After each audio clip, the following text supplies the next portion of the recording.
ನಾನು ಡಾಕ್ಟರ್ ದಯಾನಂದ ಆಡಿ, ಶ್ರೀರಂಗ ಆಯುರ್ವೇದ ಚಿಕಿತ್ಸಾ ಮಂದಿರ, ಮೈಸೂರಿಂದ ಕ್ಯಾನ್ಸರ್ ಬಗ್ಗೆ ಪಬ್ಲಿಕ್ಕಿಗೆ ಅವೇರ್ನೆಸ್ ಮತ್ತು ಪ್ರಿವೆನ್ಷನ್ ಹೇಗೆ ಅನ್ನೋದ್ರ ಬಗ್ಗೆ ಮಾಹಿತಿ ಕೊಡಲಿಕ್ಕೆ ಒಂದು ಸೀರೀಸ್ ಆಫ್ ವೆಬಿನಾರ್ಸನ್ನು ಕಂಡಕ್ಟ್ ಮಾಡ್ತಾ ಇದ್ದೀವಿ.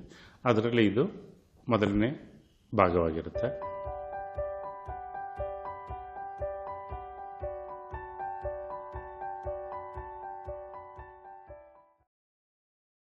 ಅರ್ಬುದ ಅಂತ ಕರೀತೇವೆ ಕ್ಯಾನ್ಸರ್ನ ಕನ್ನಡದಲ್ಲಿ. ಅರ್ಬುದ ಅಂದ ತಕ್ಷಣ ಯೂಶಲಿ ನಮಗೆ ಚಿತ್ರ ಬರೋದು ಕ್ರ್ಯಾಬ್ ಬರುತ್ತೆ. ಈ ಕ್ರ್ಯಾಬ್ ಚಿತ್ರನೇ ಯಾಕೆ ಬರುತ್ತೆ?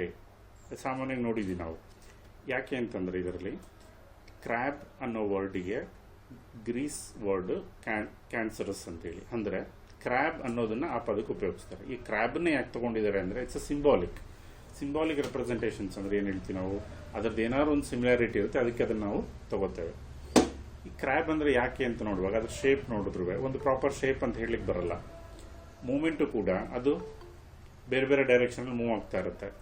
ಲೆಫ್ಟ್ ಸೈಡ್ಗೆ ಹೋಗುತ್ತೆ, ರೈಟ್ ಸೈಡ್ಗೆ ಹೋಗುತ್ತೆ, ಫ್ರಂಟ್ ಹೋಗುತ್ತೆ, ಬ್ಯಾಕ್ ಹೋಗುತ್ತೆ. ಇನ್ನೂ ಬೇಕು ಅಂತಂದರೆ ಮರಳಲ್ಲಿ ಅಥವಾ ಅದಿರೋ ಪ್ಲೇಸಲ್ಲಿ ಗುಂಡಿ ಮಾಡ್ಕೊಂಡು ಒಳಗಡೆನೂ ಹೊಟ್ಟೋಗುತ್ತೆ. ಅಂದರೆ ಈ ಕ್ಯಾನ್ಸರ್ ಅನ್ನೋದು ಕೂಡ ಯಾವುದೇ ಒಂದು ಪ್ರಾಪರ್ ಶೇಪ್ ಇರೋದಿಲ್ಲ. ಯಾವ ಕಡೆ ಬೇಕಾದ್ರೆ ಮೂವ್ ಆಗ್ಬೋದು. ಮೇಲ್ಗಡೆ ಸಣ್ಣ ಇದ್ರೂ ಕೂಡ ಒಳಗಡೆ ಡೀಪ್ ಇರುತ್ತೆ. ಅಥವಾ ಅದರ ಕಾಲುಗಳನ್ನು ನೋಡಿದ್ರೆ ಅದರ ಬ್ಲಡ್ ವೆಸಲ್ಸ್ ಬೇರೆ ಬೇರೆ ಕಡೆಯಿಂದ ಸ್ಪ್ರೆಡ್ ಆಗಿರೋದು ಅಥವಾ ಸ್ಪ್ರೆಡ್ ಆಗೋ ನೇಚರ್ ಇರೋದು, ಒಂದು ಅನ್ಸರ್ಟನಿಟಿ ಅನ್ನೋದು ನಮ್ಗೆ ಯಾವತ್ತೂ ಇರುತ್ತೆ.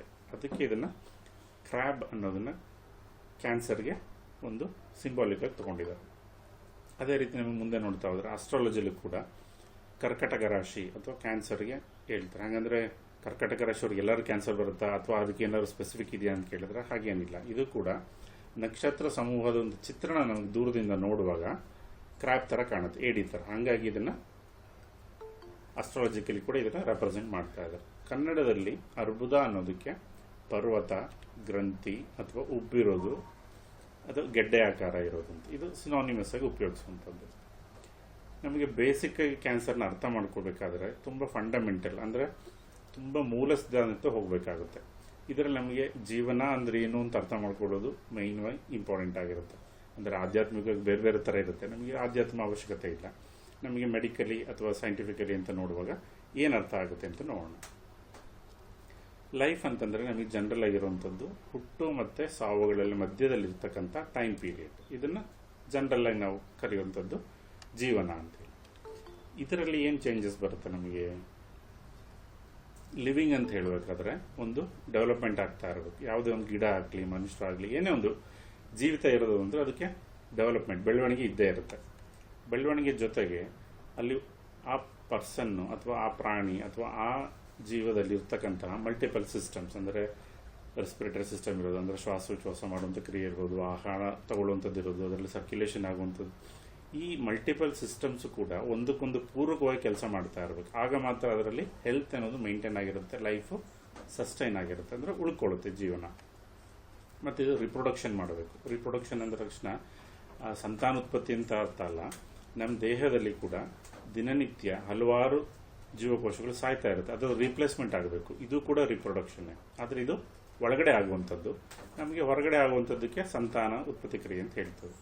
ಇದರಲ್ಲಿ ಇದು ರಿಪೀಟೆಡ್ ಆಗಿ ಆಗ್ತಾ ಇರುತ್ತೆ. ಯಾವುದೇ ಒಂದು ಬೆಳೀತಾ ಇರುತ್ತೆ, ಸಿಸ್ಟಮ್ಸ್ ವರ್ಕ್ ಮಾಡ್ತಾ ಇರುತ್ತೆ, ರಿಪ್ರೊಡಕ್ಷನ್ ಆಗ್ತಾ ಇರುತ್ತೆ. ಅಂದಮೇಲೆ over A period of time ಅದು ಸಾಯುತ್ತೆ. ಅಂದರೆ ಸಾವು ಅನ್ನೋದು ಇದರಲ್ಲಿ ಸಹಜವಾಗಿ ಇರುವಂಥ factor. So this is physiology ಅಂತ ಹೇಳ್ತೀವಿ, ಅಂದರೆ ನಾರ್ಮಲ್ ಆಗುವಂಥದ್ದು. ನಮ್ಮಲ್ಲಿ ದೇಹದಲ್ಲಿ ಸೆಲ್ಸನ್ನು ನೋಡ್ತಾ ಹೋದರೆ there are multiples type of cells, around 200 and more than that different type of cells. ಇವು ಒಂದೊಂದಕ್ಕೂ ಒಂದೊಂದು ಫಂಕ್ಷನ್ಸ್ ಇರುತ್ತೆ, ಒಂದೊಂದು ಶೇಪು, ಸ್ಟ್ರಕ್ಚರು, ಬಿಹೇವಿಯರ್ಸು ಎಲ್ಲದೂ ಕೂಡ ಇದರಲ್ಲಿರುತ್ತೆ. ಅದರಲ್ಲಿ ನೋಡ್ತಾ ಇರಬೇಕಾದ್ರೆ ನಮ್ಮ ಸೆಲ್ಸ್ ಅನ್ಬೇಕಾದ್ರೆ ಅದನ್ನು ಇದು ಮಾಡಿಫಿಕೇಷನ್ ಮತ್ತು ಅಡಾಪ್ಟಬಿಲಿಟಿ ಮಾಡ್ತಾನೇ ಇರುತ್ತೆ. ಅಂದರೆ ನಾವೀಗ ಓಡೋಗ್ತಾ ಇದ್ದೀವಿ ಅಂದರೆ ನಮ್ಮ ರೆಸ್ಪಿರೇಷನ್ ಜಾಸ್ತಿ ಆಗುತ್ತೆ, ಅದಕ್ಕೆ ತಕ್ಕಂತೆ ಹಾರ್ಟ್ ಬೀಟ್ ಜಾಸ್ತಿ ಆಗುತ್ತೆ, ಅದಕ್ಕೆ ತಕ್ಕಂತೆ ಬೇರೆ ಕೆಲಸಗಳಾಗ್ತಾ ಇರುತ್ತೆ. ಇದೆಲ್ಲ ಒಂದು ಅಡಾಪ್ಟಬಿಲಿಟಿ ಮತ್ತು ಮಾಡಿಫಿಕೇಷನ್ಸ್. ಇದು ಕೂಡ ಸೀಸನಿಗೆ ತಕ್ಕಂತೆ, ಏಜಿಗೆ ತಕ್ಕಂತೆ ಇದು ಮಾಡಿಫಿಕೇಷನ್ ಆಗ್ತಾನೇ ಇರುತ್ತೆ. ಇದು ಆಗ್ತಾ ಇದ್ದರೆ ಮಾತ್ರ ಅದು ಜೀವನದಲ್ಲಿ ಅಥವಾ ಜೀವ ಇರುತ್ತೆ. ಇದು ಆಗದೇ ಇದ್ದಲ್ಲಿ ಅಲ್ಲಿ ನಮಗೆ ಮಾಡಿಫಿಕೇಷನ್ಸ್ ಬರ್ತಾ ಹೋಗುತ್ತೆ. ಅದರಲ್ಲಿ ನಮಗೆ ಮೇಯ್ನಾಗಿ ಅಂದರೆ ಇದು ಕಾನ್ಸ್ಟೆಂಟಾಗಿ ಆಗ್ತಾ ಇರಬೇಕು, ಅಂದರೆ ರಿಪೀಟೇಟಿವ್ ಆಗಿ ಆಗ್ತಾನೇ ಇರಬೇಕು. ಆಗದೇ ಇದ್ದರೆ ಅಂದರೆ ಸಪ್ಲೈ ಮತ್ತು ಡಿಮ್ಯಾಂಡ್ ಅನ್ನೋ ಥರ ಇದು ಕೂಡ ಆಗದೇ ಇದ್ದರೆ ನಮಗೆ ಅಲ್ಲಿ ಚೈನ್ ಬ್ರೇಕ್ ಡೌನ್ ಆಗುತ್ತೆ, ಅದರಿಂದ ವೇರಿಯೇಷನ್ಸ್ ಆಗೋ ಚಾನ್ಸಸ್ ಇರುತ್ತೆ. ಇದು ರಿದಮಿಕ್ ಆಗಿ ಆಗಬೇಕು, ಅಂದರೆ ಯಾವಾಗ ಪರ್ಟಿಕ್ಯುಲರ್ ಪೀರಿಯಡ್ಗೆ ಆಗಬೇಕು ಆಗಲೇ ಆಗಬೇಕು. ಬೇಕಾದಾಗೆಲ್ಲ ಆದರೆ ಅದು ಕೂಡ ಯೂಸ್ ಆಗೋದಿಲ್ಲ.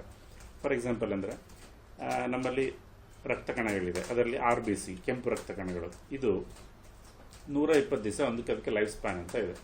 120 ದಿವಸ ಆದಮೇಲೆ ಅದು ಸತ್ತೋಗುತ್ತೆ. ಮೀನ್ಸ್ ಸತ್ತೋಗೋದು ಅಂದರೆ ಡಿಸ್ಟ್ರಕ್ಷನ್ ಆಗುತ್ತೆ, ಅದರದ್ದು ಕೆಮಿಕಲ್ ಕಾಂಪೋಸಿಷನ್ಸ್ ಅಥವಾ ಕಾಂಪೋಸಿಷನ್ ಏನಿರುತ್ತೆ ಅದನ್ನು ಬಾಡಿ ಯುಟಿಲೈಸ್ ಮಾಡಿ ಹೊಸದಾಗಿ ಸೆಲ್ಸನ್ನು ಉತ್ಪತ್ತಿ ಮಾಡಲಿಕ್ಕೆ ರೆಡಿ ಮಾಡುತ್ತೆ. ಬಟ್ 120 ದಿವಸದಲ್ಲಿ ಸಾಯ್ದ ಇದ್ದರೆ ಅಥವಾ 120 ದಿವಸಕ್ಕಿಂತ ಮುಂಚೆ ಸತ್ತಾಗ ಬಾಡಿ ಅದನ್ನು ಪ್ರೊಡ್ಯೂಸ್ ಮಾಡೋದನ್ನು ಕಮ್ಮಿ ಮಾಡಿದ್ರೆ ಅವಾಗ ಅನಿಮಿಯಾ ಆಗುತ್ತೆ, ಅಥವಾ ಜಾಸ್ತಿ ಆದರೆ ಬ್ಲಡ್ ಪ್ರಾಬ್ಲಮ್ಸ್ ಏನಾದ್ರು ಬರೋ ಚಾನ್ಸಸ್ ಇರುತ್ತೆ. ಅಂದರೆ ಅದು ಕಾನ್ಸ್ಟೆಂಟಾಗಿ ಎಷ್ಟು ದಿನಕ್ಕೆ ಉತ್ಪತ್ತಿ ಆಗಬೇಕು ಅಷ್ಟು ದಿವಸಕ್ಕೆ ಉತ್ಪತ್ತಿ ಆಗಬೇಕು. ಇದೇ ರೀತಿಯಲ್ಲಿ ನಮ್ಮಲ್ಲಿ ಬಾಯಿಯಲ್ಲಿ ಸಾಮಾನ್ಯವಾಗಿ ಮ್ಯೂಕಸ್ ಮೆಂಬ್ರೈನಲ್ಲಿ ಸಣ್ಣದು ಗಾಯ ಆಗೋದು ಅಥವಾ ಊಟ ಮಾಡೋದು ಕಚ್ಚೋದು ಏನಾದ್ರು ಇದ್ದೇ ಇರುತ್ತೆ. ಅದು over A period of time ಅಂದರೆ ಒಂದು ದಿವಸದಲ್ಲೇ ಅದು ಬೆಳವಣಿಗೆ ಆಗುತ್ತೆ, ಅದಕ್ಕೆ ತುಂಬ ದಿನ ಟೈಮ್ ಬೇಕಾಗಿಲ್ಲ. ಅಂದರೆ ಬಾಡಿಲಿ ಕೆಲವು ಸೆಲ್ಸು ಇಮ್ಮಿಡಿಯೇಟ್ ರಿಪ್ಲೇಸ್ಮೆಂಟ್ ಆಗುತ್ತೆ, ಕೆಲವೊಂದಕ್ಕೆ ಟೈಮ್ ಪೀರಿಯಡ್ ಬೇಕಾಗುತ್ತೆ. ಸೊ ಯಾವುದಕ್ಕೆ ಏನು ಬೇಕು ಅನ್ನೋದು, ಎಷ್ಟು ಬೇಕು ಅನ್ನೋದು it's a pre decided things. ಅದರಲ್ಲಿ ಈ ಮಾಡಿಫಿಕೇಶನ್ ಮತ್ತು ಅಡಾಪ್ಟಬಿಲಿಟಿ ಅನ್ನೋದು ಇದೆಯಲ್ಲ, ಇದು ಕಾನ್ಸ್ಟೆಂಟಾಗಿ ರಿದಮಿಕ್ ಆಗಿ ಆಗ್ತಾ ಇರಬೇಕು. ಆಗದೆ ಇದ್ದರೆ ಏನಾಗುತ್ತೆ ಅಂದರೆ that will lead to disease. ಅಂದರೆ ನಮಗೆ ಮಾಡಿಫಿಕೇಶನ್ ಆಗಲಿಲ್ಲ ಆ ಟೈಮಲ್ಲಿ. ಈಗ ಬಾಯಲ್ಲಿ ಒಂದು ಸಣ್ಣದು ಕಚ್ಚಿದ್ವಿ, ಗಾಯ ಆಯಿತು, ಅದು ರಿಪೇರಿ ಆಗಬೇಕಿತ್ತು, ಆಗಲಿಲ್ಲ, ಕಂಟಿನ್ಯೂ ಆಯಿತು ಅಂದರೆ ಅವಾಗ ಅಲ್ಸರ್ ಆಗುತ್ತೆ, ಮೌತ್ ಅಲ್ಸರು, ಸ್ಟ್ರಾಮೆಟೈಟಿಸ್ ಅಂತ ಹೇಳ್ತಾರೆ. ಅದು ರಿಪೇರಿ ಆದ ತಕ್ಷಣ ಅದು becomes A physiological problem, physiology. ಅದರಲ್ಲಿ ನಾವು ಮುಂದೆ ನೋಡ್ತಾ ಹೋದರೆ ಈ ಆಲ್ಟ್ರೇಷನ್ಸು ಆಗಿದ್ದಂಥದ್ದು ಸರಿ ಹೋಗದೆ ಇದ್ದರೆ, ಆಲ್ಟ್ರೇಷನ್ ಮೆಕ್ಯಾನಿಸಮ್ ಸರಿಯಾಗದೇ ಇದ್ದರೆ, ಅಡಾಪ್ಟಬಿಲಿಟಿ ಸರಿಯಾಗದೇ ಇದ್ದರೆ ಅದು ಡಿಸೀಸ್ ಅಂತ ಕರೆದ್ವಿ. ಅದು ಬಿಯಾಂಡ್ ದ ಕಂಟ್ರೋಲ್ ಹೋಯ್ತು. ಇಲ್ಲ ಒಂದು 2-3 ದಿವಸದಲ್ಲಿ ನಮಗೆ ಬಾಯಲ್ಲಿ ಹುಣ್ಣು ಗುಣ ಆಗಬೇಕಿತ್ತು, ಅದು ಆಗಲಿಲ್ಲ, 1 ತಿಂಗಳಿತ್ತು, 2 ತಿಂಗಳಿತ್ತು, ಅವಾಗ ಅದೇನೋ ಪ್ರಾಬ್ಲಮ್ ಇದೆ ಅಂತ. ಅಥವಾ ಅದು ಗಾಯ ಹೀಲ್ ಆಗಬೇಕಿತ್ತು, ಹೀಲ್ ಆಗೋ ಟೈಮಲ್ಲಿ ಎಕ್ಸಸ್ ಬೆಳೀತು, ಅದು ಅಬ್ನಾರ್ಮಲಿಟಿ ಆಗಿದೆ. ಅಂದರೆ ಅದಕ್ಕೆ ಪ್ರೀ ಡಿಸೈಡೆಡ್ ಪ್ರಾಡಕ್ಟ್ ಅಥವಾ ಆ ಒಂದು ಅಸೈನ್ಮೆಂಟನ್ನು ಕಂಪ್ಲೀಟ್ ಮಾಡುವಾಗ ಅದರಲ್ಲಿ ಏನಾದರೂ ವೇರಿಯೇಷನ್ ಆದರೆ ಡಿಸೀಸ್ ಆಗುತ್ತೆ. ಬಟ್ ಬಿಯಾಂಡ್ ದಟ್ ಕಂಟ್ರೋಲ್ ಹೋದಾಗ ಅದನ್ನು ನಾವು ಕ್ಯಾನ್ಸರ್ ಅಂತ ಕರೀತೇವೆ ನಾರ್ಮಲ್ ಆಗಿ. ಇದರಲ್ಲಿ ಕಾಸಸ್ ಆಫ್ ಡಿಸೀಸ್ ಇರುತ್ತೆ. ಅಂದರೆ ಒಂದು ರೋಗ ಬರಬೇಕಂದ್ರೆ ಹಲವಾರು ಕಾರಣಗಳಿರುತ್ತೆ. ಆಯುರ್ವೇದದಲ್ಲಿ ಮೇಯ್ನಾಗಿ ನಾವು ಕೆಲವೊಂದು ನೋಡ್ತೇವೆ. ಅಂದರೆ ಡಿಫ್ರೆಂಟ್, ಒಂದೊಂದಕ್ಕೆ ಇನ್ಫೆಕ್ಷನ್ನು, ಮತ್ತೊಂದಕ್ಕೆ ಅಕ್ವೈಡ್, ಆ ಥರದ್ದು ಬೇರೆ ಬೇರೆ ಥರ ಇದೆ. ಬಟ್ ಆದರೆ ಆಯುರ್ವೇದದಲ್ಲಿ ಎಲ್ಲ ಕಾರಣಕ್ಕೂ, ಎಲ್ಲ ರೋಗಕ್ಕೂ ಒಂದು ಮೈನ್ ಕಾರಣ ಅಂತ ನಾವು ನೋಡುವಾಗ ಅದರಲ್ಲಿ 3 ಕ್ಲಾಸಿಫಿಕೇಷನ್ನ ನಾವು ಮೈನಾಗಿ ಮಾಡ್ತೇವೆ. ಒಂದು ಕಾಲ, ಅಂದರೆ ಟೈಮ್ ಫ್ಯಾಕ್ಟರ್. ಇದರಲ್ಲಿ ಸೀಸನ್ ಮತ್ತು ದಿನದ ಬೆಳಿಗ್ಗೆ ರಾತ್ರಿ ಆಗುವಂತಹ ಪರಿಣಾಮಗಳು. ಸೀಸನ್ ಅಂದರೆ ನಮಗೆ 6 ಋತುಗಳಿದೆ. ಆ ಋತುಗಳಲ್ಲಿ ಆ ಕೆಲಸಗಳೇನೇನಾಗ್ತಾ ಇದೆ, ಈಗ ಸಮ್ಮರ್ ಬಂದಾಗ ಬೇಸಿಗೆಯಲ್ಲಿ ತುಂಬ ಬಿಸಿಲಿರುತ್ತೆ, ಚಳಿಗಾಲದಲ್ಲಿ ಚಳಿ ಆಗುತ್ತೆ, ಮಳೆಗಾಲದಲ್ಲಿ ಮಳೆ ಬರುತ್ತೆ. ಇದು ಕರೆಕ್ಟಾಗಿ ಆಗ್ತಾ ಇರಬೇಕು, ಒಂದು 2 ತಿಂಗಳಿಗೆ ಕರೆಕ್ಟಾಗಿ. ಇದು 3 ತಿಂಗಳಾಯಿತು, 4 ತಿಂಗಳಾಯಿತು, ಆವಾಗ ಸೀಸನ್ ವೇರಿಯೇಷನ್ ನಮ್ಮ ಮೇಲೆ ಪ್ರಭಾವ ಬೀರಲಿಕ್ಕೆ ಶುರುವಾಗುತ್ತೆ.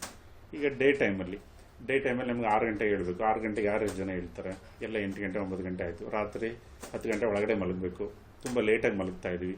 ಊಟ ಮಾಡಿ ಸ್ವಲ್ಪ ಗ್ಯಾಪ್ ಕೊಟ್ಟು ಮಲಗಬೇಕು, ಆಗೋದಿಲ್ಲ, ಊಟ ಮಾಡಿದ ತಕ್ಷಣ ಮಲಗ್ತಾ ಇದ್ವಿ. ಈ ವೇರಿಯೇಷನ್ಸ್ಗಳು ಕೂಡ ಇದರಲ್ಲಿ ಇನ್ಫ್ಲುಯೆನ್ಸ್ ಆಗ್ತಾ ಹೋಗುತ್ತೆ ಅಂತ ಅರ್ಥ. ಅಂದರೆ ಇದರಲ್ಲಿ ನಮ್ಮ ಸೆನ್ಸ್ ಆರ್ಗನ್ಸ್ ಅಂದರೆ ಕಿವಿ, ಮೂಗು, ನಾಲಿಗೆ, ಚರ್ಮ, ಕಣ್ಣು, ಇದರಲ್ಲಿ ಅದರದ ಪರ್ಸೆಪ್ಷನಲ್ಲಿ ಈಗ ನಮಗೆ ಸಾಧಾರಣವಾಗಿ ಕೇಳುವಾಗ ಅಂದರೆ ಲೌಡ್ ಮ್ಯೂಸಿಕ್ನ ಲಾಂಗ್ ಟರ್ಮ್ ಕೇಳಿದ್ರೆ ನಮಗೆ ಆಡಿಯಬಿಲಿಟಿ ಕಮ್ಮಿ ಆಗುತ್ತೆ ಅಂತ ಹೇಳ್ತೀವಿ. ಅಂದರೆ ಹೈ ಫ್ರೀಕ್ವೆನ್ಸಿ ನಾವು ಕೇಳೋಕ್ಕೆ ಶುರು ಮಾಡಿದ್ರೆ ಲೋ ಫ್ರೀಕ್ವೆನ್ಸಿ ಕೇಳಲಿಕ್ಕೆ ನಮಗೆ ಆಗೋದಿಲ್ಲ, ಯಾಕೆಂದರೆ ಪರ್ಸೆಪ್ಷನ್ ಆಗೋದಿಲ್ಲ. ತುಂಬ ಹೈ ಫ್ರೀಕ್ವೆನ್ಸಿ ಕೇಳಿ ಅಭ್ಯಾಸ ಇರುತ್ತೆ. ತುಂಬ ಲೈಟ್ ಬೆಳಕಲ್ಲಿ ಓದಿ ಕತ್ತಲಲ್ಲಿ ನಮಗೆ ಕಣ್ಣು ಕಾಣೋದಿಲ್ಲ. ಸೊ ಇದ್ರದ್ದು ನಮ್ಮದು ವೇರಿಯೇಷನ್ಸ್ ಆಗ್ತಾ ಹೋಗುತ್ತೆ. ಸೊ ಅಂದರೆ ಯಾವುದನ್ನು ನಾವು ಜಾಸ್ತಿ ಮಾಡ್ತಾ ಇದ್ದೀವಿ, ಕಮ್ಮಿ ಮಾಡ್ತಾ ಇದ್ದೀವಿ ಅನ್ನೋದ್ರ ಮೇಲೂ ಕೂಡ ಡಿಪೆಂಡ್ ಆಗಿರುತ್ತೆ. ಮತ್ತು ಕರ್ಮ, ಮೈಂಡ್ ಮತ್ತು ಬಾಡಿ ಆ್ಯಕ್ಟಿವಿಟಿ. ನಮಗೆ ಸ್ವಲ್ಪ ಒಂದು ಅರ್ಧ kg ಎತ್ತಲಿಕ್ಕೆ ಆಗುತ್ತೆ, ಒಂದು ಅರ್ಧ ಕಿಲೋಮೀಟರ್ ನಡಿಲಿಕ್ಕೆ ಆಗುತ್ತೆ. ನಾವು 5 ಕಿಲೋಮೀಟರ್ ಒಂದೇ ಸ್ಟ್ರೆಚ್ ನಡೀತಾ ಇದ್ದೀವಿ, that is an excess activity. ಅಥವಾ ಫಿಸಿಕಲ್ ಆ್ಯಕ್ಟಿವಿಟಿನೇ ಮಾಡ್ತಾನೇ ಇಲ್ಲ, ದಟ್ ಈಸ್ ಅ ಪ್ರಾಬ್ಲಮ್. ಅಥವಾ ಬಾಡಿಲೂ ಆದಂಗೆ ಮೈಂಡಲ್ಲೂ ಕೂಡ ತುಂಬ ಯೋಚನೆ ಮಾಡೋದು, ಏನು ಕೇರ್ಲೆಸ್ನೆಸ್ ಆಗಿರೋದು, ಅಥವಾ ವಿಚಿತ್ರ ವರ್ತನೆ ಮಾಡುವಂಥದ್ದು, ಇವೆಲ್ಲ ಕೂಡ ಮೈಂಡಿಂದ ಆ್ಯಕ್ಟಿವಿಟಿನ ನಾವು ತಗೋತಾ ಹೋಗ್ತೀವಿ. ಇದರಲ್ಲಿ ವೇರಿಯೇಷನ್ ಏನೇನಾಗುತ್ತೆ ಅಂದರೆ ಅತಿಯೋಗ, ಅಂದರೆ ತುಂಬ ಯುಟಿಲೈಸ್ ಮಾಡುವಂಥದ್ದು. ನಾನು ಆಗಲೇ ಹೇಳ್ದಂಗೆ ಇಯರ್ಫೋನನ್ನು ತುಂಬ ಯುಟಿಲೈಸ್ ಮಾಡಿದ್ರೆ ಕಿವಿ ಕೇಳಿಸೋದಿಲ್ಲ. ಬಟ್ ಇದು ಗೊತ್ತಿರುತ್ತೆ ನಮಗೆ ಕಾಷನ್, ಬಟ್ ಮಾಡ್ತಾ ಇರ್ತೀವಿ, ಅದು ಗ್ರ್ಯಾಜುಲಿ ನಮಗೆ ಇಯರ್ ಪ್ರಾಬ್ಲಮ್ಸ್ನ ಬರುತ್ತೆ. ಅದೇ ರೀತಿ ಹಗಲೊತ್ತಲ್ಲಿ ಮಲಗೋಂಗಿಲ್ಲ, ಮಲಗ್ತೇವೆ, ಅದರಿಂದ ಕಫ ವೃದ್ಧಿ ಆಗುತ್ತೆ, ಅದರಿಂದ ಪ್ರಾಬ್ಲಮ್ ಶುರುವಾಗುತ್ತೆ. ಅದೇ ರೀತಿ ಬಾಡಿ ಆ್ಯಕ್ಟಿವಿಟಿನ ಹೇಳ್ದಂಗೆ ತುಂಬ ವರ್ಕೌಟ್ ಮಾಡಿದ್ರೆ ಅವ್ರಿಗೆ ಸುಸ್ತಾಗುತ್ತೆ, ಬಟ್ ವರ್ಕೌಟ್ ಮಾಡಿದ್ರೆ ಒಳ್ಳೇದು ಅಂತ ಎಕ್ಸರ್ಸೈಸ್ ಮಾಡ್ತಾ ಹೋಗ್ತಾರೆ, ಅದರಿಂದ ಪ್ರಾಬ್ಲಮ್ ಶುರುವಾಗುತ್ತೆ. ಮಿಥ್ಯಾಯೋಗ ಅಂದರೆ ರಾಂಗ್ ಯುಟಿಲೈಸೇಷನ್. ಅಂದರೆ ಈ ಸಮ್ಮರಲ್ಲಿ ನಮಗೆ ಯೂಶಲಿ ಕಾಟನ್ ಕ್ಲಾತ್ ಹಾಕೋತೀವಿ, ಥಂಡಿ ಇರೋದು ತಂಪಾಗಿರೋದು ಕುಡಿತಾ ಇರ್ತೀವಿ, ಅದು ಬಿಸಿ ಬಿಸಿ ಕುಡಿಯೋದು, ಅಥವಾ ನಮಗೆ ಬಿಸಿಲಲ್ಲಿ ತುಂಬ ಅಡ್ಡಾಡೋದು, ಇದು ಆ್ಯಕ್ಟಿವಿಟಿಲಿ ಮಿಥ್ಯಾಯೋಗ ಆಗುತ್ತೆ. ಆಬ್ಜೆಕ್ಟಲ್ಲಿ ನಾವು ನೋಡುವಾಗ ನಾನು ಹೇಳಿದರೆ ಒಂದ್ಸಲಿ ಸಿಕ್ಕಾಪಟ್ಟೆ ಹೈ ಫ್ರೀಕ್ವೆನ್ಸಿ ಸೌಂಡ್ ಕೇಳೋದು, ಒಂದ್ಸಲಿ ಲೋ ಫ್ರೀಕ್ವೆನ್ಸಿ ಸೌಂಡ್ ಕೇಳೋದು, ತುಂಬ ಲೈಟ್ ಇರೋ ಕಡೆ ನೋಡೋದು, ಒಂದು ಕಡೆ ಲೈಟ್ ಇಲ್ಲದೆ ಕಡೆ ನೋಡುವಂಥದ್ದು, ಒಂದ್ಸಲಿ ಸಡನ್ನಾಗಿ ಸಿಕ್ಕಾಪಟ್ಟೆ ಆ್ಯಕ್ಟಿವಿಟಿ ಮಾಡೋದು, ಒಂದು ಕಡೆ ಇನ್ನೊಂದೇನೋ ಆ್ಯಕ್ಟಿವಿಟಿ ಮಾಡದೇ ಇರೋವಂಥದ್ದು, ಇದು ರಾಂಗ್ ಯುಟಿಲೈಸೇಷನ್ ಅಂತ ಹೇಳ್ತೀವಿ. ಅದೇ ರೀತಿ ಅತಿಯೋಗ, ಇಟ್ಸ್ ಓವರ್ ಯುಟಿಲೈಸೇಷನ್ ಆಗುವಂಥದ್ದು. ಇವೆಲ್ಲ ಕಾರಣಗಳಿಂದ ಕೂಡ ನಮಗೆ ರೋಗ ಅನ್ನೋದು ಬರುತ್ತೆ. ಅದರಲ್ಲಿ ಹೆಲ್ತ್ ಅನ್ನೋದು ಯಾವಾಗ ಮೇಂಟೈನ್ ಆಗುತ್ತೆ ಅಂದರೆ ಇದನ್ನು ಎಷ್ಟು ಸಮ್ಯಕ್ಕಾಗಿ ಮಾಡಬೇಕು, ಅಂದರೆ ಎಷ್ಟನ್ನ ಯಾವುದನ್ನ ಯಾವಾಗ ಮಾಡಬೇಕು ಅನ್ನೋದನ್ನು ತಿಳಿಸೋದು ಆಯುರ್ವೇದದಲ್ಲಿ ತುಂಬ ರೀತಿಗಳಿದೆ ಅದರಲ್ಲಿ ಹೇಳಲಿಕ್ಕೆ. ಅದರಲ್ಲಿ ನಮಗೆ ಫುಡ್ಡು ಮತ್ತು ಆ್ಯಕ್ಟಿವಿಟಿ ಮತ್ತು ಬಿಹೇವಿಯರ್ಸ್, ಈ 3 ಫ್ಯಾಕ್ಟ್ರಲ್ಲಿ ನಾವು ಮೈನಾಗಿ ಕಾನ್ಸಂಟ್ರೇಟ್ ಮಾಡ್ತೀವಿ. ಇವನ್ನ ಟೈಮಿಗೆ ತಕ್ಕಂಗೆ, ಸೀಸನ್ಗೆ ತಕ್ಕಂಗೆ, ನಮ್ಮ ಸೆನ್ಸಾರ್ಗೆ ತಕ್ಕಂತೆ, ನಮ್ಮ ಆಕ್ಟಿವಿಟಿಗೆ ತಕ್ಕಂತೆ ಇದನ್ನೆಲ್ಲ ಅನುಸರಿಸಬೇಕಾಗುತ್ತೆ. ಇವನ್ನ ಅನುಸರಿಸಿದ್ರೆ ಮಾತ್ರ ಹೆಲ್ತ್ ಅಂತ ಇರುತ್ತೆ. ಇದರಲ್ಲಿ ಏನಾದ್ರು ವೇರಿಯೇಷನ್ಸ್ ಆದರೆ ಅದನ್ನು ಡಿಸೀಸ್ ಅಂತೀವಿ. ಈ 3 ಫ್ಯಾಕ್ಟರ್ ಇದೆಯಲ್ಲ, ಕಾಲ, ಅರ್ಥ ಮತ್ತು ಕರ್ಮ ಅನ್ನೋದು, ಈ 3 ಫ್ಯಾಕ್ಟರ್ ತುಂಬ ಫಂಡಮೆಂಟಲ್ ಬೇಸಿಕ್ ಥಿಂಗ್ಸ್. ಇದರಲ್ಲಿ ವೇರಿಯೇಷನ್ ಆಗಲಿಕ್ಕೆ ಹಲವಾರು ರೀತಿಗಳಿರುತ್ತೆ ಅಥವಾ ಹಲವಾರು ಕಾರಣಗಳಿರುತ್ತೆ. ಅದರಲ್ಲಿ ವೇರಿಯೇಷನ್ಸ್ ಈ 3ರಲ್ಲಿ ಆಗುತ್ತೆ. ಅಂದರೆ ಯುಟಿಲೈಸ್ ಮಾಡದೇ ಇರುವಂಥದ್ದು, ಅಬ್ಯೂಸ್ ಮಾಡುವಂಥದ್ದು, ಅಥವಾ ರಾಂಗ್ ಯುಟಿಲೈಸ್ ಮಾಡುವಂಥದ್ದು, ಅಥವಾ ಓವರ್ ಯುಟಿಲೈಸ್ ಮಾಡುವಂಥದ್ದು. ಅಂದರೆ ಎಲ್ಲದನ್ನು ಎಷ್ಟು ಹಿತಮಿತವಾಗಿ ಯೂಸ್ ಮಾಡಬೇಕು ಅಷ್ಟರಲ್ಲಿ ಯೂಸ್ ಮಾಡಿದ್ರೆ ಮಾತ್ರ ನಮಗೆ ಹೆಲ್ತ್ ಅನ್ನೋದು ಸಸ್ಟೈನ್ ಆಗುತ್ತೆ. ಇದರಿಂದ ಈ 3 ಮಾಡೋದ್ರಿಂದ ಏನಾಗುತ್ತೆ ನಮ್ಮ ಬಾಡಿಲಿ ಅಂತಂದರೆ ತ್ರಿದೋಷಗಳು ಇಂಬ್ಯಾಲೆನ್ಸ್ ಆಗುತ್ತೆ. ಇದು ಆಯುರ್ವೇದದ ಫ್ಯಾಕ್ಟರ್ಗಳು. ತ್ರಿದೋಷ ಅಂದರೆ ಯೂಶಲಿ ಸಾಮಾನ್ಯ ಜನಕ್ಕೆ ಗೊತ್ತಿರುತ್ತೆ, ಕೆಲವರಿಗೆ ಗೊತ್ತಿರಲಿಕ್ಕಿಲ್ಲ. ಅದನ್ನು ಸಿಂಪಲ್ಲಾಗಿ ಎಕ್ಸ್ಪ್ಲೈನ್ ಮಾಡಲಿಕ್ಕೆ ಟ್ರೈ ಮಾಡ್ತಾನೆ. ಇದರಲ್ಲಿ ಕಫ ಅನ್ನೋದಂತಂದರೆ ಅನಾಬಾಲಿಕ್ ಆ್ಯಕ್ಟಿವಿಟಿ, ಬಾಡಿ ಬಿಲ್ಡಿಂಗ್ ಆ್ಯಕ್ಟಿವಿಟಿ ಏನೇನಿದೆ ನಮ್ಮ ದೇಹದಲ್ಲಿ ಅದೆಲ್ಲವನ್ನು ಕಫ ಅಂತ ಹೇಳ್ತೀವಿ. ಯಾಕೆಂದರೆ ವಾತಪಿತ್ತ ಕಫನ ಎಕ್ಸ್ಪ್ಲೈನ್ ಮಾಡಲಿಕ್ಕೆ ಮೇ ಬಿ 4-5 ಅವರ್ಸ್ ಅಥವಾ ಒಂದು ದಿನನೂ ಹಿಡಿಬೋದು. ಬಟ್ ಸಿಂಪಲ್ಲಾಗಿ ಎಕ್ಸ್ಪ್ಲೈನ್ ಮಾಡಲಿಕ್ಕೆ ಟ್ರೈ ಮಾಡ್ತಾ ಇದ್ದೀನಿ. ಅಲ್ಲಿ ಪಿತ್ತ ಅಂದರೆ catabolic activity, any conversion, any changes, any metabolic activity, ಅಂದರೆ ದೇಹದಲ್ಲಿ ಪರಿವರ್ತನೆ ಆಗೋದು. ಈಗ ನಾವು ಊಟ ಮಾಡಿದ್ದು ಜೀರ್ಣ ಆಗೋದು, ಅಬ್ಸರ್ಪ್ಷನ್ ಆಗೋದು, ನಾವು ಉಸಿರಾಡಿದ್ದು ಆಕ್ಸಿಜನ್ ಸಪ್ಲೈ ಎಕ್ಸ್ಚೇಂಜ್ ಆಗುವಂಥದ್ದು, ಅದು ಸೆಲ್ಸಿಗೆ ಹೋಗುವಂಥದ್ದು, ಅಲ್ಲಿ ಎಕ್ಸ್ಚೇಂಜ್ ಆಗುವಂಥದ್ದು, anything, hormones, any activity which is catabolic ಅಥವಾ ಅನಾಬಾಲಿಕ್ ಆಗಿರುವಂಥ ಮೆಟಬಾಲಿಕ್ ಆ್ಯಕ್ಟಿವಿಟಿ ಇರುತ್ತೆ, ಅದನ್ನು ಪಿತ್ತ ಅಂತ ಗ್ರೂಪ್ ಮಾಡ್ತಾರೆ. ಅಂದರೆ ವಾತ ಅಂತ ಇನ್ನೊಂದು ಫ್ಯಾಕ್ಟರ್ ಇದೆ. ಇದೇನೊಂದು ನೋಡುವ ಗೌನಿಂಗ್ ಆ್ಯಕ್ಟಿವಿಟಿ. ಅಂದರೆ ಈ ಅನಾಬಾಲಿಕ್ ಮತ್ತು ಕೆಟಬಾಲಿಕ್ ಆ್ಯಕ್ಟಿವಿಟಿಗಳು ಕರೆಕ್ಟಾಗಿ ಆಗ್ತಾ ಇದೆಯಾ, ಎಷ್ಟು ಆಗಬೇಕು ಅಷ್ಟು ಆಗ್ತಾ ಇದೆಯಾ, ಹಿತಮಿತವಾಗಿ ಆಗ್ತಾ ಇದೆಯಾ, ಅವಾಗ ನಮಗೆ ಹೆಲ್ತ್ ಮೇಂಟೈನ್ ಆಗುತ್ತೆ. ತುಂಬ ಅನಾಬಾಲಿಕ್ ಆ್ಯಕ್ಟಿವಿಟಿ ಆಗ್ತಾ ಹೋದರೆ ವೆಯ್ಟ್ ಗೇನ್ ಆಗ್ತಾ ಹೋಗುತ್ತೆ, ಓವರ್ ವೆಯ್ಟ್ ಆಗುತ್ತೆ, ಡಿಸೀಸಸ್ ಬರುತ್ತೆ. ತುಂಬ ಕೆಟಬಾಲಿಕ್ ಆ್ಯಕ್ಟಿವಿಟಿ ಆಗ್ತಾ ಹೋದರೆ ಅಲ್ಲಿ ಡಿಸ್ಟ್ರಕ್ಷನ್ ಜಾಸ್ತಿ ಆಗುತ್ತೆ, that will also lead to diseases. ಅಂದರೆ ಇದರದ್ದು 2 ಬ್ಯಾಲೆನ್ಸೇ ನಮಗೆ ಎಷ್ಟಾಗಬೇಕು ಎಷ್ಟು ಬಿಡಬೇಕು ಅನ್ನೋದನ್ನ ಕಂಟ್ರೋಲ್ ಮಾಡುವಂಥದ್ದು ವಾತ, ಲೈಕ್ ಗೈಡಿಂಗ್ ಫ್ಯಾಕ್ಟರ್. ಆಗಲೇ ಹೇಳ್ದಂಗೆ ಈ ಬಿಗಿನಿಂಗ್ ಆಫ್ ದ ಸ್ಲೈಡಲ್ಲಿ ಆ ಬ್ಯಾಲೆನ್ಸ್ ಅನ್ನೋದು ಇದೆಯಲ್ಲ ಅದು ಹೆಲ್ತು, ಇಂಬ್ಯಾಲೆನ್ಸ್ ಅನ್ನೋದು ಕೂಡ ಡಿಸೀಸ್ ಆಗುತ್ತೆ. ಸೊ ಆ ಬ್ಯಾಲೆನ್ಸನ್ನು ಕಂಟಿನ್ಯೂ ಆಗಿ ಮೈಂಟೈನ್ ಮಾಡಬೇಕಾದ್ರೆ ಯಾವುದು ಎಷ್ಟಾಗಬೇಕು ಏನಾಗಬೇಕು ಅಂತ ಗೈಡ್ ಮಾಡುವಂಥದ್ದು ವಾತದಿಂದ ಆಗಿರುತ್ತೆ. ಈ 3 ಕೂಡ ವೇರಿಯೇಷನ್ ಆದಾಗ ಡಿಸೀಸಸ್ ಅಂತ ಬರುತ್ತೆ. ನಾನು ಆಗಲೇ ಹೇಳ್ದಂಗೆ ಅನಾಬಾಲಿಕ್ ತುಂಬ ಆದರೆ ಡಿಸೀಸ್ ಬರುತ್ತೆ, ಕೆಟಬಾಲಿಕ್ ಆದರೆ ಬರುತ್ತೆ, ಅಥವಾ ಗೌನಿಂಗ್ ಫ್ಯಾಕ್ಟ್ರಲ್ಲಿ ಕೂಡ ವೇರಿಯೇಷನ್ಸ್ ಆದರೆ ನಮಗೆ ಡಿಸೀಸ್ ಬರುತ್ತೆ. ಇನ್ನು ಜಸ್ಟ್ ಎಕ್ಸಾಂಪಲ್ ತೊಗೋಬೇಕು ಅಂದರೆ ನಮಗೀಗ ಒಂದು ಆಫೀಸಲ್ಲಿ ಬಾಸ್ ಇರ್ತಾರೆ, ದಟ್ ವಾತ ಅಂದ್ಕೊಳ್ಳೋ, ಅವರು ಎಲ್ಲರೂ ನೋಡ್ತಾ ಇರ್ತಾರೆ ಏನೇನು ಆ್ಯಕ್ಟಿವಿಟಿ ಆಗ್ತಾ ಇದೆ, ಕರೆಕ್ಟಾಗಿ ಮಾಡ್ತಿದ್ದಾರಾ, ಕರೆಕ್ಟ್ ಟೈಮಿಗೆ ಬರ್ತಿದ್ದಾರಾ ಅಂತ. ಕೆಲವರು ಬರ್ತಾರೆ ಕೆಲಸ ಮಾಡೋದಿಲ್ಲ, ಕೆಲವರು ಬರ್ತಾರೆ ಸಿಕ್ಕಾಪಟ್ಟೆ ಫಾಸ್ಟಾಗಿ ಕೆಲಸ ಮಾಡ್ತಾರೆ. ಎರಡೂ ಕೂಡ ಪ್ರಾಬ್ಲಮ್ಸ್ ಕ್ರಿಯೇಟ್ ಮಾಡುತ್ತೆ ಆಫೀಸಲ್ಲಿ. ಸೊ ಅದನ್ನು ಕಂಟ್ರೋಲ್ ಮಾಡ್ಲಿಕ್ಕೆ ವಾತ ಹೆಲ್ಪ್ ಮಾಡುತ್ತೆ, ಬಟ್ ಬಿಯಾಂಡ್ ದಟ್ ಹೋದಾಗ ಅದನ್ನು ಡಿಸೀಸ್ ಅಂತ ಹೇಳ್ತೇವೆ ನಾವು. ಇದು ಔಟ್ ಆಫ್ ಬ್ಯಾಲೆನ್ಸ್, ಅದು ಔಟ್ ಆಫ್ ಕಂಟ್ರೋಲ್ ಹೋದಾಗ ಅದು ಕ್ಯಾನ್ಸರ್ ಅಂತ ಹೇಳ್ತೀವಿ. ಅಂದರೆ ವಾತ ಕಫ ಮತ್ತು ಪಿತ್ತಗಳನ್ನು ಕಂಟ್ರೋಲ್ ಮಾಡೋಕ್ಕಾಗದೇ ಇರ್ಬೋದು, ಅಥವಾ ವಾತವನ್ನೇ ಕಂಟ್ರೋಲ್ ಮಾಡೋಕ್ಕಾಗದೇ ಇರುವಂಥ ಕಂಡೀಷನಲ್ಲಿ ಬಾಡಿ ರೀಚ್ ಆದಾಗ ಇದನ್ನು ಕ್ಯಾನ್ಸರ್ ಅಂತ ಕರಿತೀವಿ. ಅಂದರೆ ಇದನ್ನು ನಾನು ಇಲ್ಲಿ ಹೇಳಲಿಕ್ಕೆ ಉದ್ದೇಶ ಪಡ್ತಾ ಇರೋದು, ಒಂದು ಬಿಯಾಂಡ್ ಕಂಟ್ರೋಲ್ ಅಂತ ಹೋಗ್ತಾ ಇದೆ, ಒಂದು ನಾರ್ಮಲ್ಸಿಗೆ ತರಲಿಕ್ಕೆ ನಮಗೆ ಕಷ್ಟ ಆಗ್ತಾ ಇದೆ ಅನ್ನೋದನ್ನು ಇಲ್ಲಿ ಕನ್ಸಿಡರ್ ಮಾಡಬೇಕಾಗುತ್ತೆ. ಈಗ ಪರ್ಟಿಕ್ಯುಲರ್ ನಮಗೆ ಕ್ಯಾನ್ಸರ್ ಅಂದರೆ ಏನು ಅಂತ ತಗೊಳ್ಳುವಾಗ ಅಲ್ಲಿ ಒಂದ್ಸಗೆ ನಮಗೆ ಬೇಸಿಕ್ಕಿಗೆ ಹೋದಾಗ ಒಂದು ಸೆಲ್ ಫಾರ್ಮೇಷನ್ ಆಗಬೇಕು ಅಂತಂದರೆ ಫಿಸಿಯಾಲಜಿಕಲ್ ಪ್ರಕಾರ ಅದು ಯಾವ ರೀತಿ ಬೆಳೀತಾ ಇದೆ, ಅದು ಬೆಳೆದ ಮೇಲೆ ಏನಾಗ್ತಾ ಇದೆ, ಯಾವಾಗದು ಡಿವೈಡ್ ಆಗಬೇಕು, ಯಾವಾಗದು ಸಾಯಬೇಕು ಅಂತ. ಇದಕ್ಕೆ ಪ್ರೀ ಡಿಸೈಡೆಡ್ ಫ್ಯಾಕ್ಟರ್ ಅಂತ ಹೇಳ್ತಾರೆ. ಇದಕ್ಕೆ ಟರ್ಮಿನಾಲಜಿ ಅಪೋಪ್ಟೋಸಿಸ್ ಅಂತ ಹೇಳ್ತಾರೆ. ಅಂದರೆ ಅದು ಯಾವಾಗ ಬೆಳಿಬೇಕು ಯಾವಾಗ ಸಾಯಬೇಕು ಅನ್ನೋದು it's a pre decided thing. ಇಲ್ಲಿ ಡಿಫೆಕ್ಟ್ ಏನಾಗುತ್ತೆ ಸೆಲ್ಸಲ್ಲಿ ಫಾರ್ಮೇಷನ್ ಅಂದರೆ ಓವರ್ ಪ್ರೊಡಕ್ಷನ್ ಆಗುವಂಥ, ಡಿಮ್ಯಾಂಡ್ ಇರೋದಿಲ್ಲ. ಆ್ಯಕ್ಚುಲಿ ನಮಗೆ ಹೇಳಿದ್ನಲ್ಲ, RBC ಸೆಲ್ಸ್ 120 ದಿವಸ ಡಿಸ್ಟ್ರಕ್ಷನ್ ಆಗುತ್ತೆ ಅಂದರೆ ಒಂದು 500-1000 ಎಷ್ಟೋ ಸಾಯ್ತಾ ಇದೆ ಅಂದರೆ ಅಷ್ಟು ಮಾತ್ರ ರಿಪ್ಲೇಸ್ ಆಗಬೇಕು. ಅದಕ್ಕಿಂತ ಜಾಸ್ತಿ ಆದರೆ ನಮಗೆ ಬಾಡಿಗೆ ತಡ್ಕೊಳಕ್ಕಾಗೋದಿಲ್ಲ. ಅದೇ ರೀತಿ ಮಾಲ್ ಫಾರ್ಮೇಷನ್ ಆಗೋದು. ಈಗ ರೆಡಿ ಆಗ್ತಾ ಇದೆ, ಬಟ್ ಅದರಲ್ಲಿ ಕಂಟೆಂಟ್ ಕರೆಕ್ಟಾಗಿ ಆಗ್ತಾ ಇಲ್ಲ, ಇದು ಮಾಲ್ ಫಾರ್ಮೇಷನ್ ಅಂತೀವಿ. ಅದರಲ್ಲಿ ಕೂಡ ಮಾಲ್ ಫಂಕ್ಷನ್ ಆಗುತ್ತೆ. ಈಗ ಫಾರ್ಮೇಷನ್ ಕರೆಕ್ಟ್ ಆಗದಿದ್ರೆ ಫಂಕ್ಷನ್ ಆಗುತ್ತೆ. ಇದಕ್ಕೊಂದು ಸಣ್ಣ ಎಕ್ಸಾಂಪಲ್ ಅಂದರೆ, ನಮಗೊಂದು 5-10 ಚಪಾತಿ ಮಾಡೋಣ ಅಂತಂದರೆ ಈಸಿಯಾಗಿ ಮಾಡ್ತೀವಿ, ಶೇಪು ಬರೆಸ್ತೀವಿ ಕರೆಕ್ಟಾಗಿ. ಶೇಪ್ ಬರದೇ ಹೋದರೆ ಏನಾದರೂ ತಟ್ಟೆನೋ ಪ್ಲೇಟನ್ನು ಇಟ್ಕೊಂಡು ಚಾಕ್ದಲ್ಲಿ ಕಟ್ ಮಾಡಿ ಒಂದು ಪ್ರಾಪರ್ ಶೇಪ್ ಬರೆಸ್ತೇವೆ. ಅದು ನಿಮಗೆ 1 ಗಂಟೆ ಟೈಮಲ್ಲಿ 10 ಚಪಾತಿ ಅಂದರೆ ಆರಾಮ್ ಮಾಡ್ತೀರಿ. 1 ಗಂಟೆ ಟೈಮಲ್ಲಿ 50 ಚಪಾತಿ ಅಂದ ಕೂಡಲೇ ಅದು ಡಿಫ್ರೆಂಟ್ ಶೇಪ್ ತಗೊಳ್ತಾ ಹೋಗೋದು. ಅದು ಫಾರ್ಮೇಷನ್ ಕೂಡ ಚೇಂಜ್ ಆಗ್ತಾಗುತ್ತೆ. ಫಾರ್ಮೇಷನ್ ಚೇಂಜ್ ಆದ ತಕ್ಷಣ ನೀವು ಯಾರಿಗೆ ಸರ್ವ್ ಮಾಡ್ತೀರಿ ಅವ್ರಿಗೆ ಅದು ಚಪಾತಿ ಅನಿಸೋದಿಲ್ಲ. ಅಂದರೆ ಶಾರ್ಟ್ ಪೀರಿಯಡಲ್ಲಿ ಏನೇ ಫಂಕ್ಷನ್ಸ್ ಆದರೂ ಕೂಡ ಅದು ಅದರದ್ದು ಮೇಯ್ನ್ ಕಾರ್ಯ ಏನಿರುತ್ತೆ ಅದನ್ನು ಮಾಡಲಿಕ್ಕೆ ಅದು ಶಕ್ತಿ ಇರೋದಿಲ್ಲ, ಅಥವಾ ಅದಕ್ಕೆ ಮಾಡೋವಂಥ ಪೂರಕವಾಗಿ ಯಾವುದೇ ಅಂಶಗಳು ಅದ್ರ ಜೊತೆ ಇರೋದಿಲ್ಲ. ಸೊ ಇದೆಲ್ಲ ಡಿಫೆಕ್ಟ್ಗಳಾಗುತ್ತೆ ಸೆಲ್ಸಲ್ಲಿ. ಈ ಡಿಫೆಕ್ಟ್ಗಳಾಗೋದ್ರಿಂದ ನಮಗಲ್ಲಿ ಕ್ಯಾನ್ಸರ್ ಅನ್ನೋ ಕಾಯಿಲೆ ಬರುತ್ತೆ ಅಂತ ಹೇಳ್ಬೋದು. ಅದರಲ್ಲಿ ನಮಗೆ ಹೋಗ್ತಾ ನಮಗೆ ವೈ ಮೀ ಅಂತ ಕ್ವಶನ್ ಬರುತ್ತೆ. ನನಗೆ ಯಾಕೆ ಬರ್ತಾ ಇದೆ? ಅವರು ಸ್ಮೋಕಿಂಗ್ ಮಾಡ್ತಾ ಇರಲಿಲ್ಲ, ಆಲ್ಕೋಹಾಲ್ ಇರಲಿಲ್ಲ, ತುಂಬ ಹೆಲ್ತಿಯ ಲೈಫ್ ಸ್ಟೈಲ್ ಇತ್ತು, ಯಾಕೆ ಬರ್ತಾ ಇದೆ? ಅವ್ರಿಗೆ ಯಾಕೆ ಬಂತು, ಬೇರೆಯವ್ರಿಗೆ ಯಾಕೆ ಬರಲಿಲ್ಲ? ಈ ಥರ ಹಲವಾರು ಕ್ವಶನ್ಗಳು ನಮ್ಮಲ್ಲಿ ಕಾಡ್ತಾ ಇರುತ್ತೆ. ಇದರಲ್ಲಿ ನಮಗೆ ನೋಡ್ತಾ ಹೋದರೆ ಈ ಚಿತ್ರದಲ್ಲಿ ರೆಪ್ರೆಸೆಂಟ್ ಆಗ್ತಿರೋದು ನಿಮಗೆ ಹಲವಾರು ವಿಷಯಗಳಿದೆ. ಒಂದೊಂದೇ ನೋಡ್ತಾ ಹೋದರೆ ನಮ್ಮ ಫುಡ್ ಹ್ಯಾಬಿಟ್ ಇದೆ. ಅಂದರೆ ಫಾಸ್ಟ್ ಫುಡ್ಡು ನಾವು ಕುಕ್ ಮಾಡ್ತಾ ಇರೋದು, ಸೀಸನ್ಲಿ ಫುಡ್ ತೊಗೋತಿದ್ದೀವ, ನಮ್ಮ ಬಾಡಿಗೆ ಹೆಲ್ಪ್ ಆಗೋ ಥರ ಫುಡ್ ತೊಗೋತಿದ್ದೀವ, ಈ ಥರ ಕ್ವಶನ್ಸ್ ಎಲ್ಲ ಬರ್ತಾ ಹೋಗುತ್ತೆ. ಅದೇ ರೀತಿ ನಮ್ಮಲ್ಲಿ ಫೈನಾನ್ಷಿಯಲ್ ಮ್ಯಾಟ್ರಸ್ ರೆಡ್ಯೂಸ್ ಆಗುವಂಥದ್ದು, ವರ್ಕ್ ಲೋಡ್ ಇರುವಂಥದ್ದು, ನಮಗೆ ಮೆಡಿಸಿನ್ಸಲ್ಲಿ ಅನ್ನೆಸೆಸರಿ ಮೆಡಿಸಿನ್ಸ್ ತೊಗೋತಾ ಇದ್ದೀವ, ಎಷ್ಟು ಪ್ರಿಸ್ಕ್ರಿಪ್ಷನ್ ಮಾಡಿದ್ರೆ ಡಾಕ್ಟರ್ ಅಷ್ಟನ್ನು ಮಾತ್ರ ತೊಗೋತಿದ್ದೀವ, ಅಥವಾ ಓವರ್ ಡೋಸ್ ತೊಗೋತಿದ್ದೀವ ಅನ್ನೋದು ಇರುತ್ತೆ. ಮೈಂಡ್ ಫ್ಯಾಕ್ಟ್ರಲ್ಲಿ ನಮಗೆ ಟೆನ್ಷನ್ಸು, ವರೀಸು, ನಮ್ಮ ಹ್ಯಾಬಿಟ್ಸು, ಮೊಬೈಲ್ ಅಥವಾ ಎನಿಥಿಂಗ್ ಎಲೆಕ್ಟ್ರಾನಿಕ್ ಗೆಜೆಟ್ಸ್ ಉಪಯೋಗಿಸುವಂಥದ್ದು, ಆಲ್ಕೋಹಾಲು, ಇಂಡಸ್ಟ್ರಿ ಪೊಲ್ಯೂಷನ್ ಇರುವಂಥದ್ದು, ಸೌಂಡ್ ಇರುವಂಥದ್ದು, ಅಥವಾ ನಮಗೆ ಫಾರ್ ಎಕ್ಸಾಂಪಲ್ ನ್ಯೂಸ್ ಅಂತ ಒಂದು ಇದರಲ್ಲಿ ತೋರಿಸಿದ್ದೀನಿ.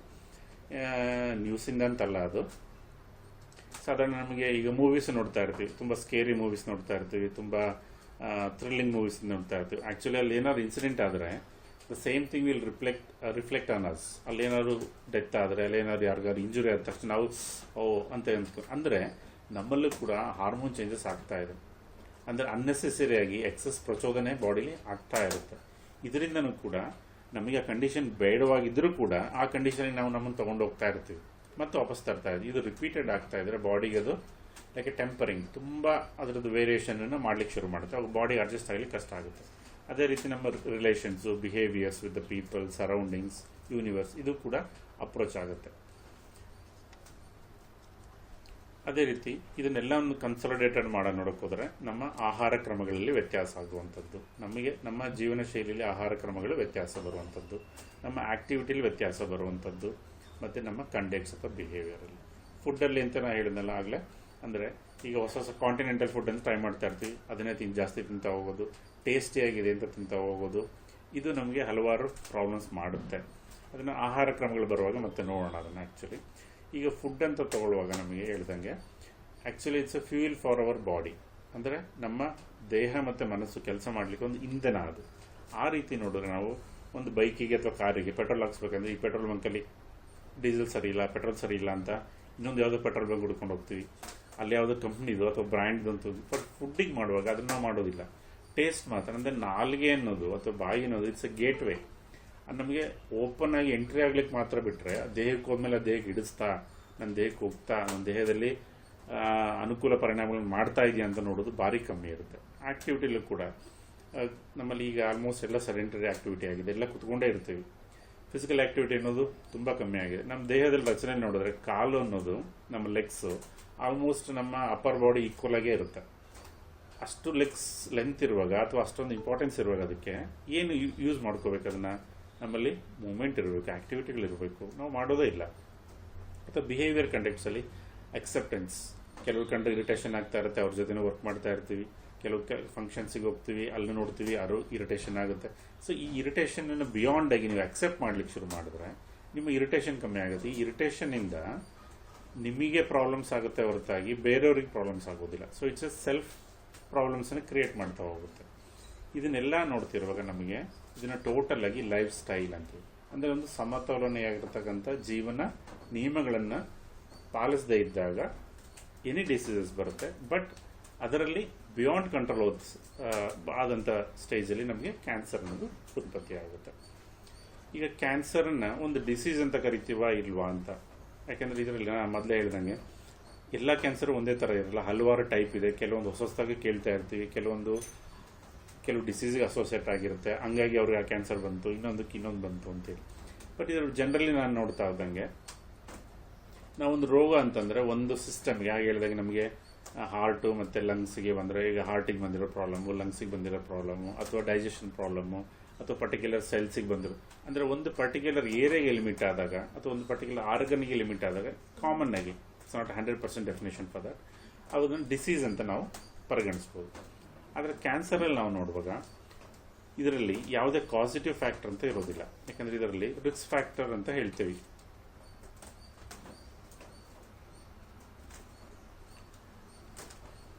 ಇದರಲ್ಲಿ ರಿಸ್ಕ್ ಫ್ಯಾಕ್ಟರ್ ಅಂತಂದರೆ ನಮಗೆ ಕ್ಯಾನ್ಸರಲ್ಲಿ ರಿಸ್ಕ್ ಫ್ಯಾಕ್ಟರ್ ಅಂತ ಯಾಕೆ ಹೇಳ್ತಾರೆ ಅಂತಂದರೆ ಒಂದೇ ಪಾಸಿಟಿವ್ ಫ್ಯಾಕ್ಟರ್ ಒಂದೇ ಕ್ಯಾನ್ಸರನ್ನು ಮಾಡುತ್ತೆ ಅಂತ ಇಲ್ಲೂ ಕನ್ಫರ್ಮ್ ಆಗಿ ಹೇಳಲಿಕ್ಕೆ ಆಗೋದಿಲ್ಲ.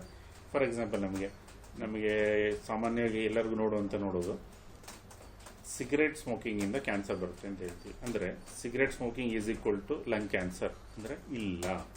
ಅಂದರೆ ಸ್ಮೋಕ್ ಮಾಡೋರು ಎಲ್ಲರಿಗೂ ಕ್ಯಾನ್ಸರ್ ಬರುತ್ತೆ ಅಂತಿಲ್ಲ. ಅಂದರೆ ಅದರಲ್ಲಿ ದಿನಕ್ಕೆ 2 ಸಿಗರೇಟ್ ಸೇದೋರು, 5 ಸಿಗರೇಟ್ ಸೇದೋರು, 1 ಪ್ಯಾಕ್ ಸೇದೋರು, ಅದರಲ್ಲಿ ವೇರಿಯೇಷನ್ ಬರ್ತಾ ಹೋಗುತ್ತೆ.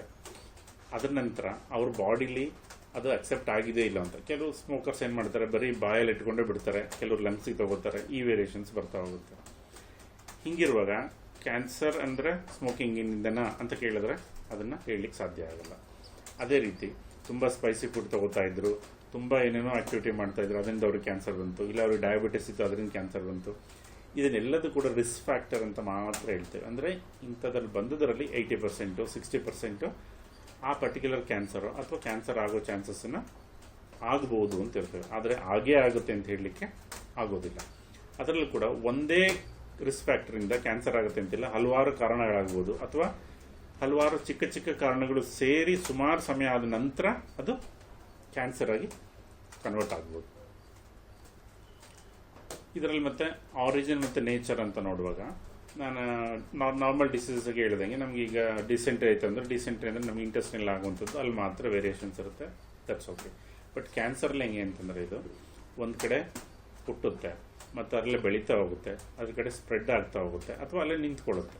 ಈ ಡಿಫ್ರೆಂಟ್ ನೇಚರನ್ನು ಇದರಲ್ಲಿ ನಾವು ನೋಡ್ಬೋದು. ಅದೇ ಗ್ರೋ ಮತ್ತು ಸ್ಪ್ರೆಡ್ಡಲ್ಲಿ ಆಗಲೇ ಹೇಳ್ದಂಗೆ ಒಂದು ಕಡೆ ಬೆಳೀತೆ, ಇನ್ನೊಂದು ಕಡೆ ಸ್ಪ್ರೆಡ್ ಆಗುತ್ತೆ. ಇದರಲ್ಲಿ ಹೆಂಗೆ ಅಂದರೆ ಫಾರ್ ಎಕ್ಸಾಂಪಲ್ ಈಗ ಲಂಗ್ ಕ್ಯಾನ್ಸರ್ ಆಗಿರುತ್ತೆ, ಅದು ಗ್ರ್ಯಾಜುಲಿ ಹೋಗ್ತಾ ಹೋಗ್ತಾ ಬೋನ್ಸಿಗೆ ಹೋಗ್ಬೋದು, ಅಥವಾ ಲಿವರಿಗೆ ಬರುವಂಥದ್ದು.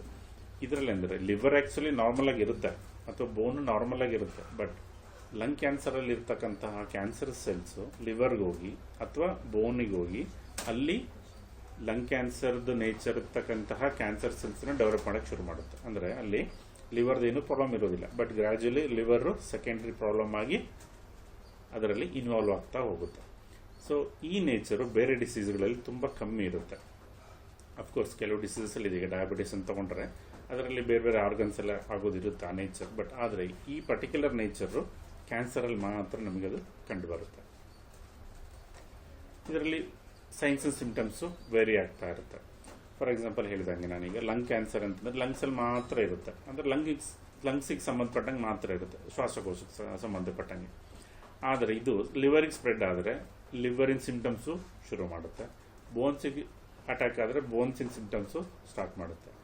ಅಂದರೆ ಇದು ನಮಗೆ ಡೈರೆಕ್ಟಾಗಿ ಪೇಷಂಟ್ ಬಂದಾಗ ಇದು ಲಂಗ್ ಕ್ಯಾನ್ಸರಾ ಅಂತ ಡಯಾಗ್ನೋಸ್ ಮಾಡಲಿಕ್ಕೆ ಆಗೋದಿಲ್ಲ. ಇದಕ್ಕೆ ಹಲವಾರು ರೀತಿಯಿಂದ ನಾವು ಅದನ್ನು ಡಯಾಗ್ನೋಸಿಸ್ ಮಾಡಿ ನೋಡಬೇಕಾಗುತ್ತೆ. ಯಾಕೆಂದರೆ ಇದರಲ್ಲಿ ಮಲ್ಟಿಪಲ್ ಸಿಂಪ್ಟಮ್ಸ್ ಬರ್ತಾ ಹೋಗುತ್ತೆ. ಕೆಲವೊಂದು ಬೇರೆ ಬೇರೆ ಡಿಸೀಸ್ ಅನಿಸ್ಬೋದು ಅಥವಾ ಒಂದೇ ಡಿಸೀಸ್ ಅನಿಸ್ಬೋದು. ಹೀಗೆ ಮಲ್ಟಿಪಲ್ ಕನ್ಫ್ಯೂಷನ್ಸ್ ಇರುವಾಗ ಯೂಶಲಿ ನಾವು ಕ್ಯಾನ್ಸರ್ನ ಸಸ್ಪೆಕ್ಟ್ ಮಾಡ್ತೇವೆ. ಹಾಗಾಗಿ ಕ್ಯಾನ್ಸರ್ ಅನ್ನೋದನ್ನ ನಾವು ಸಿಂಡ್ರೋಮ್ ಅಂತ ಕರೆದ್ರೆ ಮಚ್ ಮೋರ್ ಈಸಿಯರ್ ಅನಿಸುತ್ತೆ. ಆ್ಯಕ್ಚುಲಿ ಸಿಂಡ್ರೋಮ್ ಅಂತ ಪದಕ್ಕೆ ಏನಂದ್ರೆ ಹಲವಾರು ರೋಗ ಲಕ್ಷಣಗಳ ಸಮೂಹ ಇರುವಂಥದ್ದು, ಅಂದರೆ ಪರ್ಟಿಕ್ಯುಲರ್ ಇದೆ ಅಂತ ಇರೋದಿಲ್ಲ ಅದಕ್ಕೆ. ಹಾಗಾಗಿ ಇದನ್ನು ಸಿಂಡ್ರೋಮ್ ಅಂತ ಕನ್ಸಿಡರ್ ಮಾಡಿದ್ರೆ ಇಟ್ ಮಚ್ ಮೋರ್ ಈಸಿಯರ್. ಇನ್ನೂ ಸಿಂಪಲ್ ಆಗಿ ಹೇಳ್ಬೇಕಂದ್ರೆ ಕ್ಯಾನ್ಸರ್ ಅನ್ನೋದು ಒಂದು ಡಿಸೀಸ್ ಅಂತ ಫಾರ್ಮೇಷನ್ ಆಗಿದ್ದು ಅದಕ್ಕಿಂತ ನೆಕ್ಸ್ಟ್ ಸ್ಟೇಜಲ್ಲಿ ಏನಿರುತ್ತೆ ಅಲ್ಲಿಂದ ಕ್ಯಾನ್ಸರ್ ಡೆವಲಪ್ ಆಗುತ್ತೆ. ಒಂದು ಡಿಸೀಸ್ ಆಗಬೇಕಾದ್ರೆ ನಾರ್ಮಲ್ ಆಗಿ ಒಂದು ಫಿಸಿಯಾಲಜಿ ಅಥವಾ ನಾರ್ಮಲ್ ಆಗಿ ಫಂಕ್ಷನ್ ಕ್ರಿಯೆಗಳು ಏನೇ ಆಗ್ತಾ ಇರುತ್ತೆ ಬಾಡಿಲಿ, ಅದು ಆಲ್ಟರ್ ಆದ ತಕ್ಷಣ ಒಂದು ಡಿಸೀಸ್ ಆಗುತ್ತೆ. ಈ ಆಲ್ಟರ್ ಆಗಿರುವಂಥದ್ದು ತುಂಬ ಸಮಯದವರೆಗೂ ನಿಂತ್ಕೊಂಡು ತುಂಬ ಸಮಯದವರೆಗೂ ಇದು ಸಸ್ಟೈನ್ ಆಗಿರುತ್ತೆ ಬಾಡಿಲಿ. ಅದಕ್ಕೆ ಪ್ರಾಪರ್ ರೆಮಿಡೀಸ್ ಮಾಡಿರೋದಿಲ್ಲ, ಅಥವಾ ಮಾಡಿದ್ರು ಅರ್ಧಂಬರ್ಧ ಮಾಡಿರ್ತೀವಿ, ಅದ್ರ ಬಗ್ಗೆ ಕನ್ಸರ್ನ್ ಇರೋದಿಲ್ಲ. ಇದು ಅಕ್ಯುಮುಲೇಟ್ ಆಗಿ ಆಗಿ ಕೊನೆಗೆ ಇದು ಡಿಸೀಸ್ ಆಗುತ್ತೆ. ಅಂದರೆ ನಾನು ಇಲ್ಲಿ ಹೇಳ್ತಾ ಇರೋದು ಡಿಸೀಸ್ ಅನ್ನೋದು 0 ಇಂದ ಸ್ಟಾರ್ಟ್ ಆಗುತ್ತೆ, ಕ್ಯಾನ್ಸರ್ ಅನ್ನೋದು ಡಿಸೀಸಿಂದ ಮುಂದಕ್ಕೆ ಸ್ಟಾರ್ಟ್ ಆಗುತ್ತೆ. ಸೊ ಈ ಡಿಫ್ರೆನ್ಸ್ ನಮಗೆ ತುಂಬ ಇಂಪಾರ್ಟೆಂಟ್ ಆಗುತ್ತೆ. ಯಾಕಂದರೆ ಇದು ಪ್ರೋಗ್ನೋಸಿಸ್, ಅಂದರೆ ಕ್ಯಾನ್ಸರ್ ಹೇಗೆ ಕ್ಯೂರ್ ಮಾಡ್ಬೋದು, ಕ್ಯೂರ್ ಆಗುತ್ತಾ ಅಂತ ಹೇಳೋ ಕ್ವಶನ್ ಇದು ಬೇಕಾಗುತ್ತೆ, ಎಷ್ಟು ಟೈಮ್ ಟ್ರೀಟ್ಮೆಂಟ್ ಬೇಕಾಗುತ್ತೆ, ಇದಕ್ಕೆ ಏನು ಮೆಡಿಸಿನ್ಸ್ ಅಂತೆಲ್ಲ ಕ್ವಶನ್ ನಮಗೆ ತಲೆಯಲ್ಲಿ ಬರುವಾಗ ಈ ಅರ್ಥ ನಮಗೆ ತುಂಬ ಬೇಸಿಕ್ಕಾಗಿ ಆಗಿದ್ದರೆ ನಮಗೆ ಅರ್ಥ ಆಗುತ್ತೆ ಈಸಿಯಾಗಿ. ಸೊ ಹಂಗಾಗಿ ಕ್ಯಾನ್ಸರ್ ಅಂತ ಅಂದುವಾಗ ನಮಗೆ ಟೋಟಲ್ ಆಗಿ ಇದು ಸೈಂಟಿಫಿಕ್ ವೇಯಲ್ಲಿ ಎಕ್ಸ್ಪ್ಲೈನ್ ಮಾಡೋದಾದರೆ ಅಬ್ನಾರ್ಮಲ್ ಮತ್ತು uncontrolled cell division leading to invade, erode and destroy the normal cells is a cancer. ಅಂದರೆ ಅಬ್ನಾರ್ಮಲ್ ಅಂದರೆ ನಾರ್ಮಲ್ ಆಗಿ ಉತ್ಪತ್ತಿ ಆಗದೇ ಇರೋದು, ಆ ಅಬ್ನಾರ್ಮಲ್ ಆಗಿ ಉತ್ಪತ್ತಿ ಆಗಿದ್ದು ಸಿಕ್ಕಾಪಟ್ಟೆ ಆಗುವಂಥದ್ದು. ಆಗಿ ಏನು ಮಾಡುತ್ತೆ, ಅದು ಒಂದು ಸೈಜಲ್ಲಿ ದೊಡ್ಡದಾಗ್ಬೋದು, ಅಥವಾ ಅಲ್ಲಿಂದ ಪಕ್ಕದ ಸೆಲ್ಸನ್ನು ಆಕ್ರಮಿಸ್ಬೋದು.